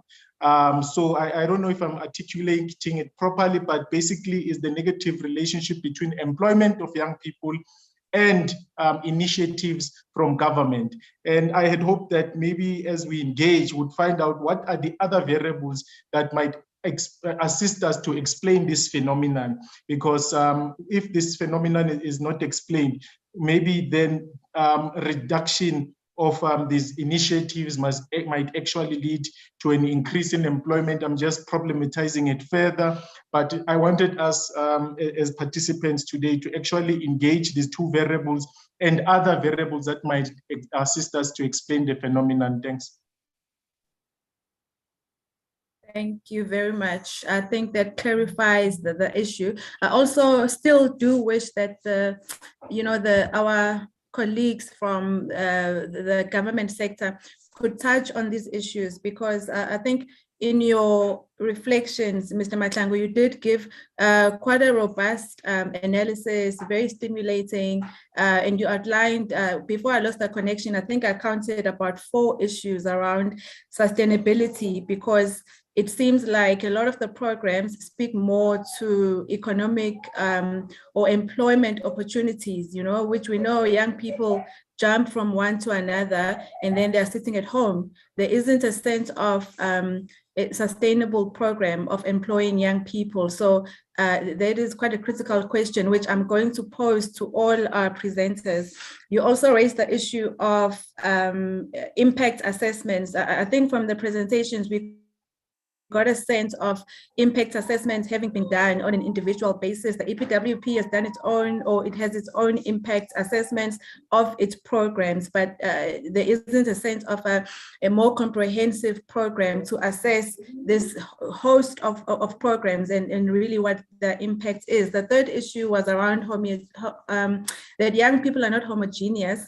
And also the fourth issue I noted was around the barriers, the barriers to access, barriers to entry, and this information asymmetry that exists. So those are 4 issues I would have highlighted just as a way to provoke our thoughts as we formulate our questions, because I think these are really critical questions to be raised. So for our participants, even as we speak, if they can already start, formulating questions, comments, criticisms, even based on some of these elements raised by SAIC and other colleagues. In terms of the questions from Mr. Lux Matoto, the presidency unfortunately had to leave the meeting, but they indicated that they would be able to entertain questions that are sent to them in writing, and they would then respond. And I can undertake that. I can formulate those questions and from government to government, be able to articulate them to the presidency, Ms. Lerato Shai and the team that she came with, and they would be able to respond. And I do understand that the main issue was around the face of poverty being that of people with disabilities. And the question was around what reflection can she make on the number of young people that are disabled that are part of the initiative that the presidency is running. So if that is okay, that can be taken offline via written submissions, which I will myself drive that together with you, Mr. Matoto. Dr. Ntinde, oh, sorry. Yes, Dr. Ntinde and Mr. Matoto asked questions to the EPWP. So I'm going to invite my colleague, Mr. Ario, to kindly respond to the two questions. So first of all, the first question was around how EPWP is impacting on young people with disabilities. The second one was around the implementation of the EPWP. If it has been around since 2003 or for a long time, even if we do not have the exact year, how is it that the program is seeking to change the scale and the impact that it's making on young people?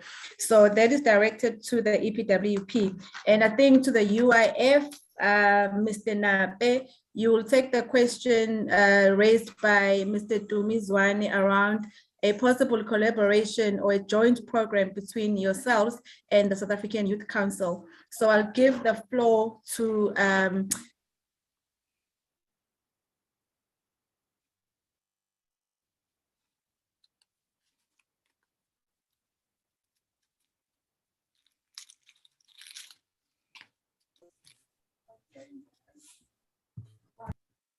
Okay, colleagues. I think, Tuna, are you there? Yes, okay. Mr. Josopo, I am here. Is Mr. Ignatius no longer on the line? I'm online, sorry, you just cut off at the end. Can I respond? Yes, you just faded off. So I wasn't sure whether you're still making inputs. Can I come in? Yes, please. Oh, all right. Thank you very much for the questions. I think the first one is, I'll start with the question on the participation of persons with disabilities. We do have the target for persons with disabilities, and we also monitor that. Our target is 2%. And currently, on average, we've been achieving about 1% overall for the program. But in some of the sub-programs, like the non-profit organization sector, we've been exceeding the target of 2% and having even 4% participation of persons with disabilities. So it's indeed a very critical area that we are looking at as EPWP, and we are currently working on a framework to see how we can increase the number of persons with disability within EPWP. So it's an area that we are very interested in, and we want to improve on the participation. It's just in terms of the brief we got for the presentation, we had to focus on the youth element. And then the other question, EPWP has been there since April 2004. The conceptualization was in 2003. I think it's just important to understand that EPWP on its own will not solve the unemployment problem. EPWP is contributing towards the reduction of unemployment. EPWP goes in hand with different government economic policies. So it's very important that EPWP is seen in that light as a complementary program. So some of the challenges we've had are beyond the sessions we've had, the slowed down employment. You are aware now some of the global geopolitical issues that are happening, that are having an impact in terms of the economy and things like that. So it must be seen collectively, but nevertheless, EPWP since phase one has been increasing in scale. In phase one, our target was 1 million work opportunities. We exceeded that. We did 1.7 million. Phase two, we achieved 4.5. We achieved 4 million work opportunities in phase two. Phase three, we achieved 4.5 million work opportunities, and now we are targeting 5 million.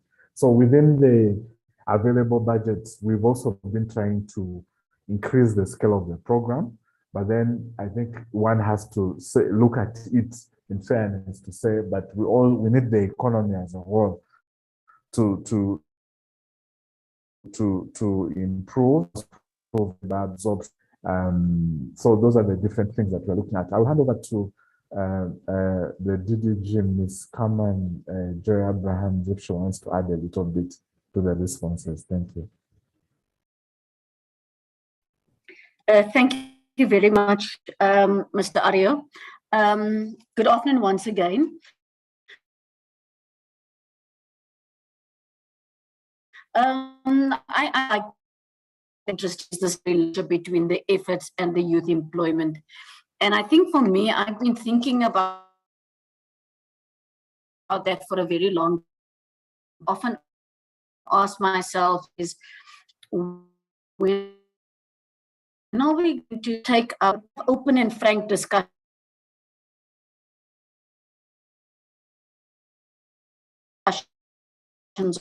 on it? How it's related to each other at education levels. You're going to have to ask yourself, what is the assumption from an industrialization perspective, etc., etc. So Ignatius said he's saying that unless one understands what is the certain role of a program within the bigger macro picture, you are not going to be able to understand why it is that we are not having the impact that we are having. And already, we're assuming a few things here. We're assuming that number one, that your ECD, when you start out there, that is working. Number two, you are looking at a capable state because the state is responsible for quite a bit in relation to service delivery. You are also assuming that your environment is investment friendly and your businesses are investing, etc. You're assuming quite a number of factors here. So I think it's important that when we pose that question, we ask the question, what is our macro modeling saying to us? But I'm actually very encouraged by the fact the program, yes, you're right, we've been in existence since 2004. And therefore you saw in our presentation, we asked that question on the dimensions of quality. Because the point is, you've got more than 350 public bodies across the breadth of South Africa undertaking EPWP. And it's by time that we start to ask ourselves, so if we want to improve on the persons with disability component, which are the programs that are able to deliver that for us? But very often I also understand that, and that's why we took our time out to be able to explain EPWP, that 70% of our funding is not given to the program. We actually go and ask a government department, I see you've got a budget here that you're already supposed to use for building houses, roads, etc. Here's our EPWP guidelines for able to target youth, persons with disabilities. Please adopt it. And so I think the point here I'm making is that the long history through EPWP have strong programs, but it is important for us to sit down collectively and ask the question, which of these programs can be expanded? And can we now say, yes, EPWP, you've leveraged a lot. Can you actually tell us if we were going to create full-blown programs, how much is it going to cost so that we can do so? But more important, and for me, the point is, how do we position it as public employment programs? We can't just create work opportunities. We can't just provide income. We need to ask the question with this capable state question. How do we improve service delivery through that? And I keep on reminding people, I went to the police station, I find high-level police officers going to fetch papers, photocopying, etc. And I'm saying to ourselves, how do we improve the capability of the state? You see various, and I think Mr. Josipo has gone with us to see various EPWP programs. We really need to start to ask the question, which of these programs are so valuable that we can assist with cemetery maintenance? We can't have 702 tell us that our cemeteries look derelict. So there's enough work, there's enough background in terms of which programs, design of programs, etc. We need to get down, to sit down and ask the question, how do we scale this up? How do we fund this? How does private sector assist us to fund it? Because the fiscus is very clear. There's not much maneuverability there. But, and so the question is, so what is the missing link that prevents us all from going higher?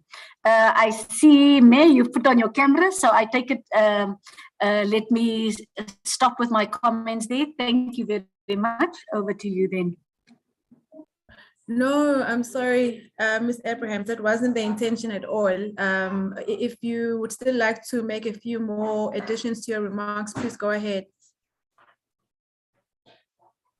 No, so I just think it's important that we continue on the partnership that we have with NEDLAC, because it gave a fresh perspective in terms of us doing public body visits. We do a lot of public body visits as the coordinating department to see what's happening on the ground. But those will only start to be more effective if you bring community with, if you bring labor, organized labor with, organized community, and organized business with. Because collectively we need to be able to ask ourselves, what exactly is happening on the ground?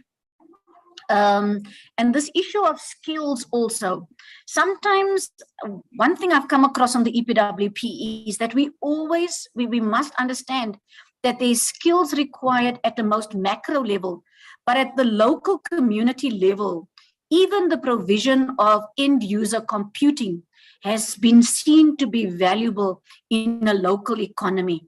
Why? Because you have such programs, and then you will find that the pathway to employment at a school for maintaining records of learners is then made easier because of that EPWP intervention. And so it talks to that statistics that South Africa puts out, which is if you get some form of work experience, your chances of getting a job is 4 times higher because of the work experience. And so I think collectively we need to just ask ourselves, what are we aiming for? Are we aiming to get everybody to work? Are we trying to make sure that the environment is a just environment from a wage perspective? And if we disagree on the conditions of employment, I think we need to just get to a point of concurring and put out a suitable package, and then go ahead and ask the question, how do we scale up? Because I think the value of work is so important. Thank you very much. Thank you. Thank you so much. Very pointed responses, very pointed, and also, you know, the environment itself, it has to count for something. So we appreciate that point. And it's quite good that today's session is with the community sector. So as you say, a partnership is needed between government, the community sector, as well as labor.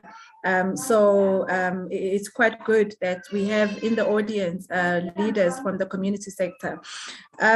Just on then I'd like to now invite our colleague from the UIF to respond to the one question that was raised by Mr. Zwane. Mr. Nape, if you can please just answer that question.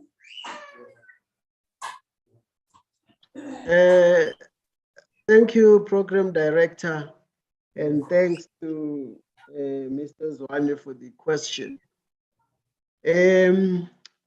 I think the relationship with the Youth Council, I'm not able to now say how it can look like if it was to be put in place.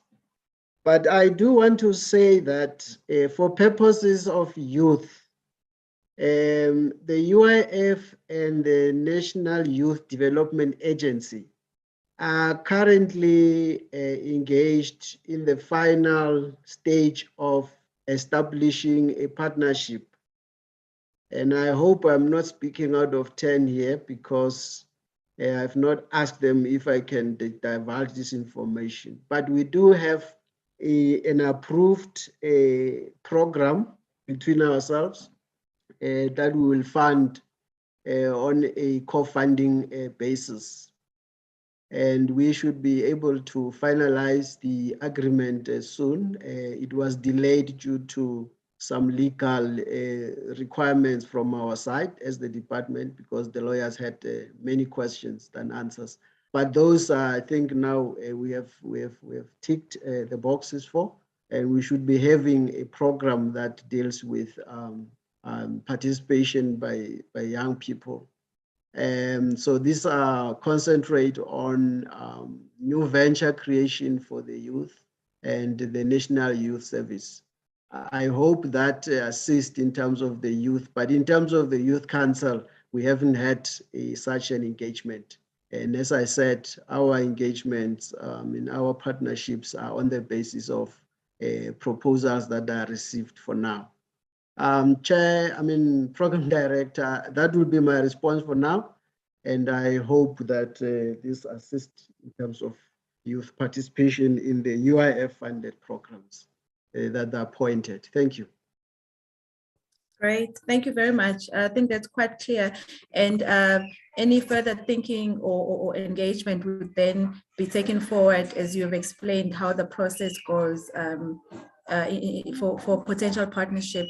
Earlier on, I forgot to mention that Dr. Ntinde also raised a few questions which are directed at the presidency around the investment summits and what their impact is and where all these billions of rands that are invested are raised are actually invested. So that question, along with Mr. Matoto's, will be sent to the presidency and the responses would be duly brought to your attention. Colleagues, we are about to close off, but I do wish to invite, our broader participants to really, pose a few questions, raise issues of criticism or pointers, so that we really have an idea of where government and its agencies need to improve. I do see I've got two more hands, which are from, okay, I see one is from Mr. Josopo. I had noted two hands from Mr. Lux Matoto and Mr. Tumizwane. So can I then start with the hands I noted first, so I'm not biased to Mr. Josopo. I think it was Lux followed by Dumi. In that order, please. Thank you, Tino.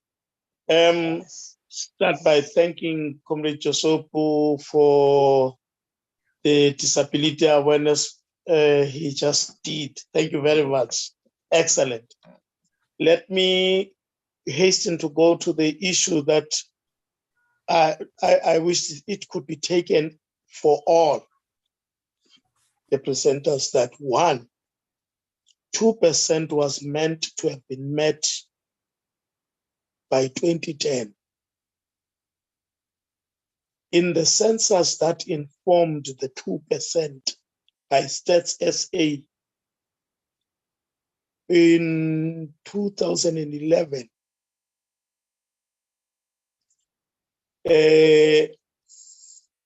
people or children who were at the age of 5 were left out in that census. And those children are now 16. It tells you that the statistics of 2% is misplaced, even from the first word go. But if you go to white paper on disability, the target is 7%. Sorry to burst the bubble of those who have hit 2% and who have thought that they have reached the target. You have not. The target is 2%, but it is not meant to the speaker that was raising the issue, I think, from EWP. It's meant for everybody, including the questions of disability, disaggregated data is meant for everybody, not necessarily for the two that I have mentioned.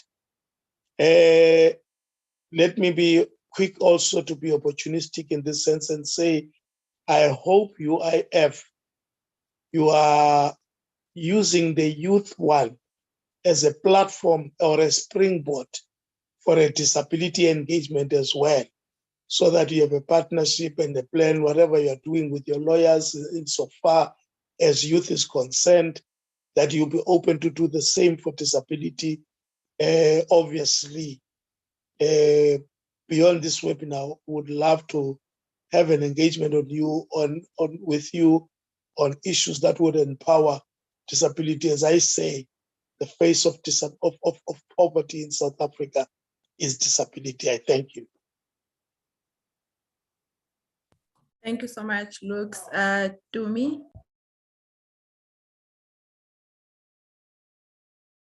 My humble apology, Program Director, it was a legacy hand. No, Okay. it's me. Yes. Trino. Oh, it's Mr. Chasopo. Mr. Jimmy. Oh, Jimmy. I'm sorry, Jimmy. Please, Mr. Kochana, go ahead. I'm sorry for missing you. Okay. Yeah, look, man, this has been, I must commend President Chosopu and the collective of the Economic Governance and Mainstream Work Stream for making it possible to convene, this webinar. It's very, very critical. And I think it has been an eye-opener to some of us. Because I think, as Mr. Chosopu was saying earlier, and I think our chairperson Tulani Chefuta, that we need to come to these engagements with solutions, So I fully commend him for that. But I think even though we cannot criticize, but I think we must come with a constructive criticism, because at the end of the day, we want to assist the government, our government. There are two areas that I want to propose, Chair, as a matter of consideration, which the work stream probably can pursue. The first one, I was hoping that we will get a presentation from the private sector of business, probably somebody from BUSA, all these, business concern groups.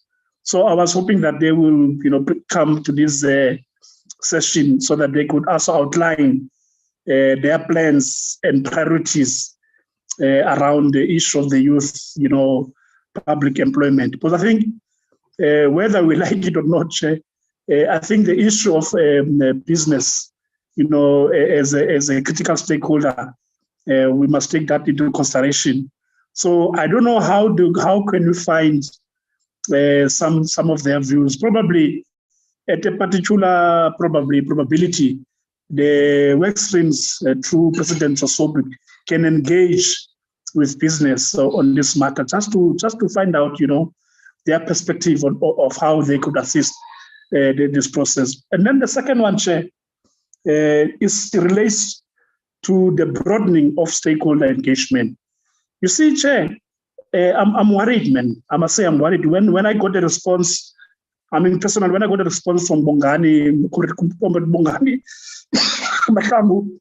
the South African Youth Council, that they're not involved in these critical programs, I was worried.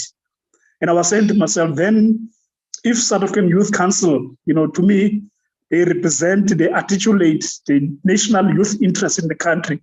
If they're not involved in programs of this nation, then who is involved?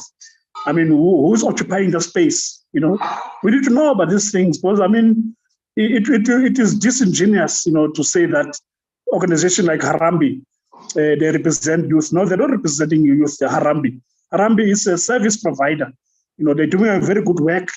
They assist government, they assist youth, but they're not a constituency-based organization. And I think in programs of this nature, you need constituency-based organization, okay?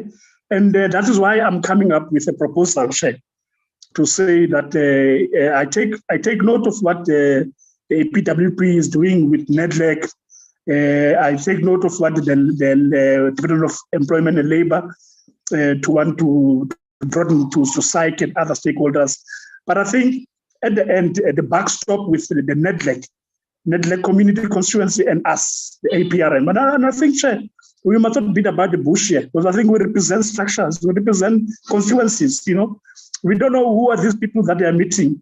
In some quarters, we hear that the IDT, they are called to some of these meetings, Independent Development Trust, and they say they represent the youth, they represent the unemployed, they represent the disabled.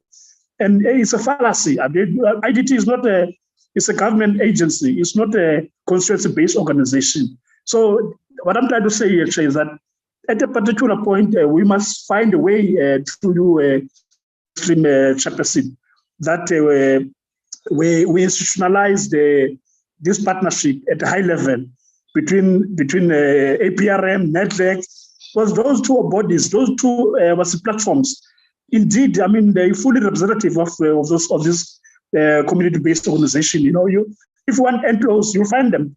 If you want cooperative, you'll find them in those platforms. So we must not lose sight of the fact that we must, you know, push that agenda, and it must be known. And we're not apologetic about it. It's something. It's a fact that needs to be harnessed by government, so that government realize that they're with us in this platform. So the issue of institutionalized partnership at high level is something that needs to be pushed by the work stream, so that we would strengthen and broaden stakeholder engagement with these stakeholders. That's all that I wanted to say. Thank you. Thank you. Well noted, Mr. Kochana. Thank you for, I think Mr. Chosopo has noted your words of encouragement around the webinar, and also some of your proposals for future webinars. And your other points, I think, very passionate, very well made, very clear on proposals about broadening engagement. I need not add anything or summarize. So with that said, I do wish to draw the attention of colleagues to our chat room, where a number of comments have been raised by various colleagues, one of which is a compliment from the NGC chairperson around the webinar, which we are very thankful for. Thank you, Chairperson. The others are comments on the proposals put on the table. So if colleagues could also make time to read those chats.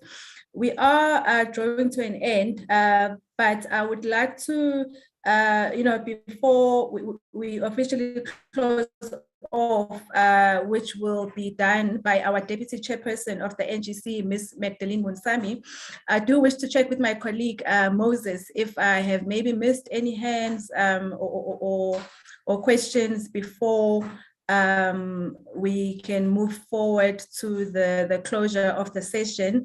And while that is happening, if there is a colleague who still has one more question, especially from our side, the women, I haven't heard a question raised by any of the ladies. So if there is one last question or a comment before I hand over to our Deputy Chairperson to give us the closing remarks and a way forward, I think the next 2 minutes would be for that. So Moses, I wonder if I've missed anything from our social media that you would like for me to note.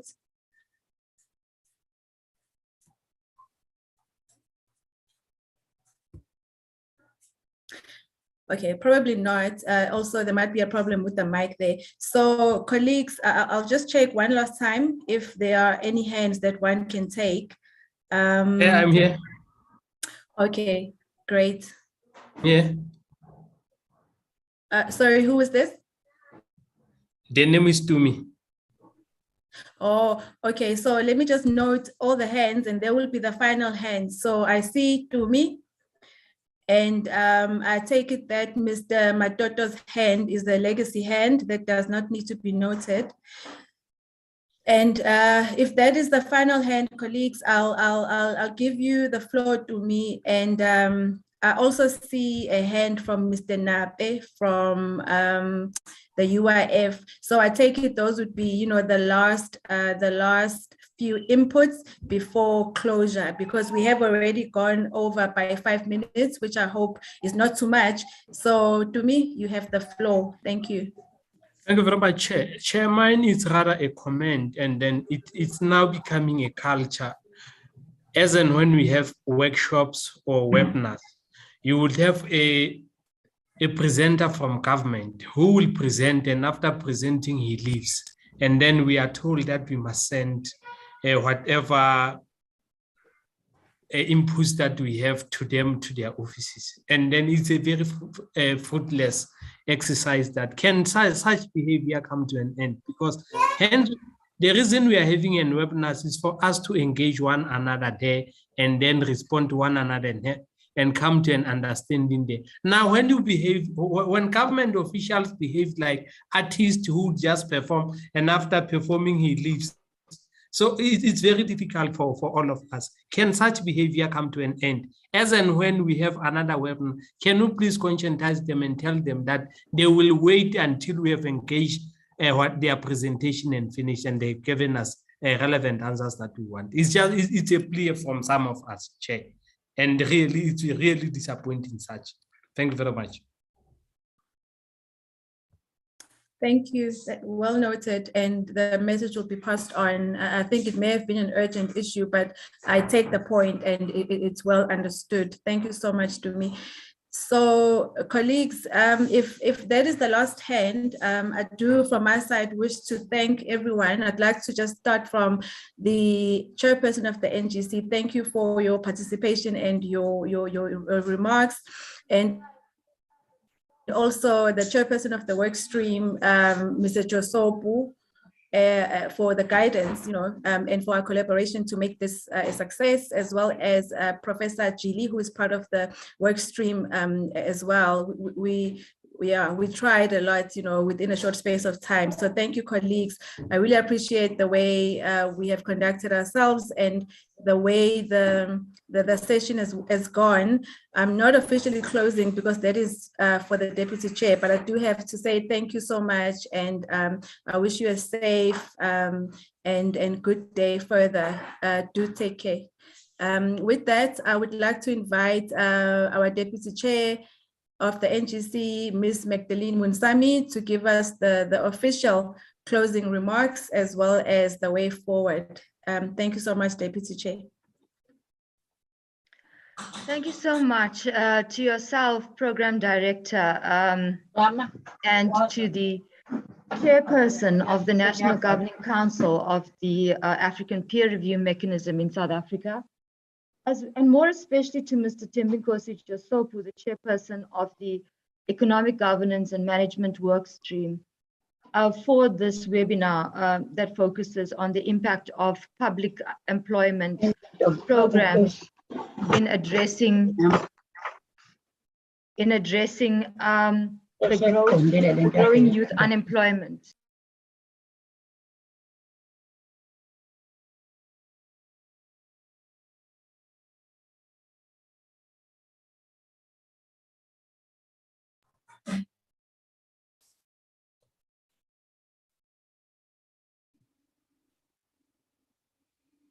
Deputy Chair, you may go ahead. I don't know if it's just me that lost Deputy Chair. No, I was muted by the host.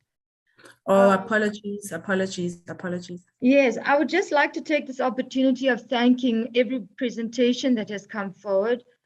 These presentations obviously have been quite fulfilling and stimulating as the platform that was created by the chairperson and the work stream on economic governance and management in terms of the theme and the topic for discussion.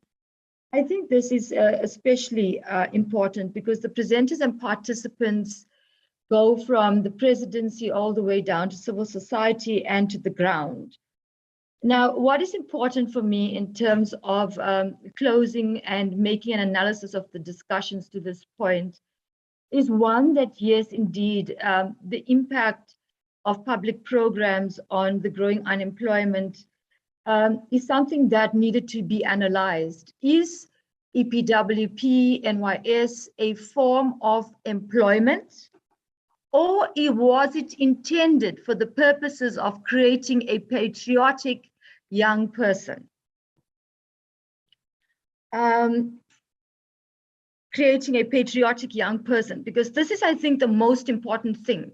So once we create and understand the basis of patriotism of the African young person, we are then able to move into how do we integrate them into the program of entrepreneurship, drawing them into the public sector, and giving them employment opportunities so that they do not feel that their sustainability is dependent on intermittent programs. These intermittent programs are meant to be feeder programs. And so I want to say that the drain of the public sector must be then the absorption of those who have gone through the program and who have been certified in terms of internships. One of the things that Comrade Khotiana raises is the issue of the private sector. And what is important when we analyze the private sector is what were the failures of the youth wage subsidy as well as the jobs fund. They were underutilized and they were not to the benefit, but to the young person, but to the benefit of industry and capital. So I think that is one of the things, and it is correct to say, how do we engage the private sector in ensuring that its candidacies, its internships, its programs are flowing from what the database of government is, because this is why we have a statistician general, this is why we have a census. So these are critical issues. The issue that the face of poverty in South Africa is a disabled youth, this is indeed correct. And I want to thank the chairperson of the work stream, as well as to Comrade Lukes for raising this issue.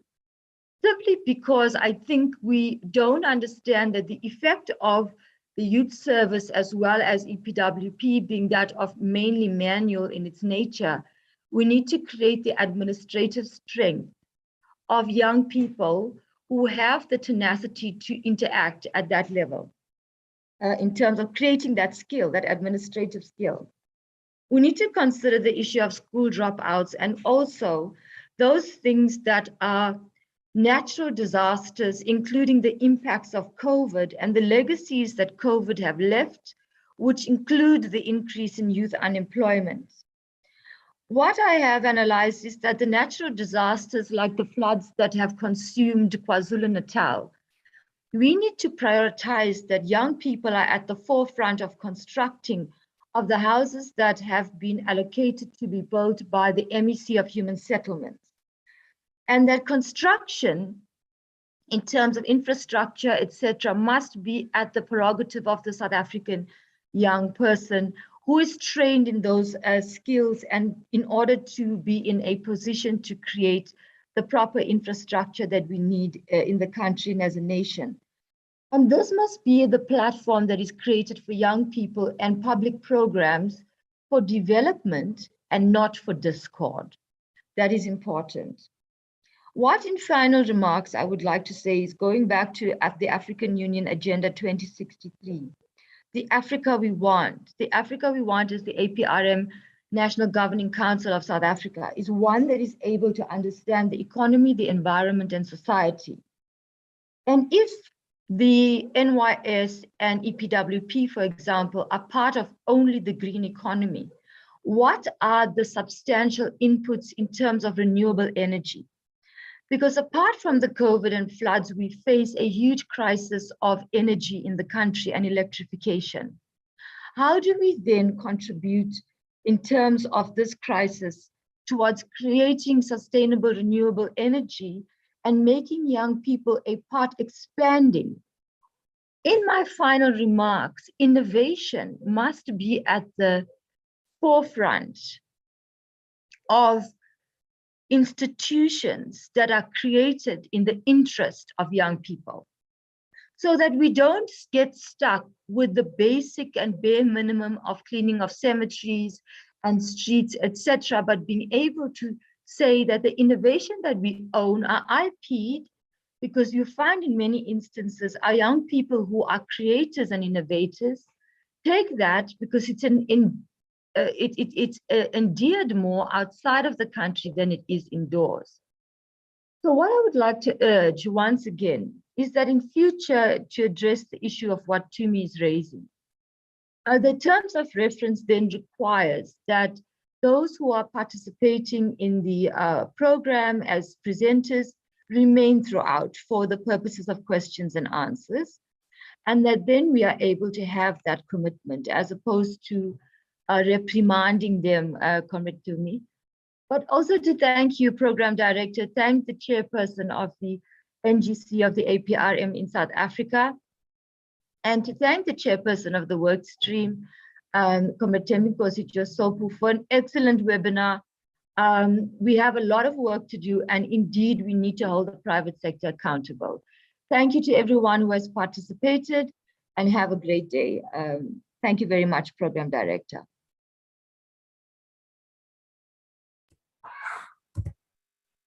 Much appreciated, Deputy Chair. Thank you. We've noted all your directives and your summation. Thank you so much. Just to add that we also thank the panelists who really enriched our discussion today. Thank you for the presentations. I think there's really nothing more to say. The Deputy Chair has closed off. So thank you, colleagues. Have a good afternoon and enjoy your lunch and be safe on the roads and at home. Thank you so much. Thank you. Bye-bye. Thank you. Thank you. Bye-bye. Thank you. Bye. Bye. Thank you. Bye-bye. Bye. Thank you, Gino. Thank you. Thank you. Thank you and bye. Ralux. Yebo. Hey, kuthi uqhubile pha kula service kagek.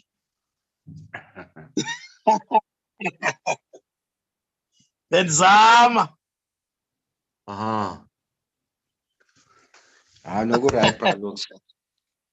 Sabu ke sawuthetha che. Sure. Sure.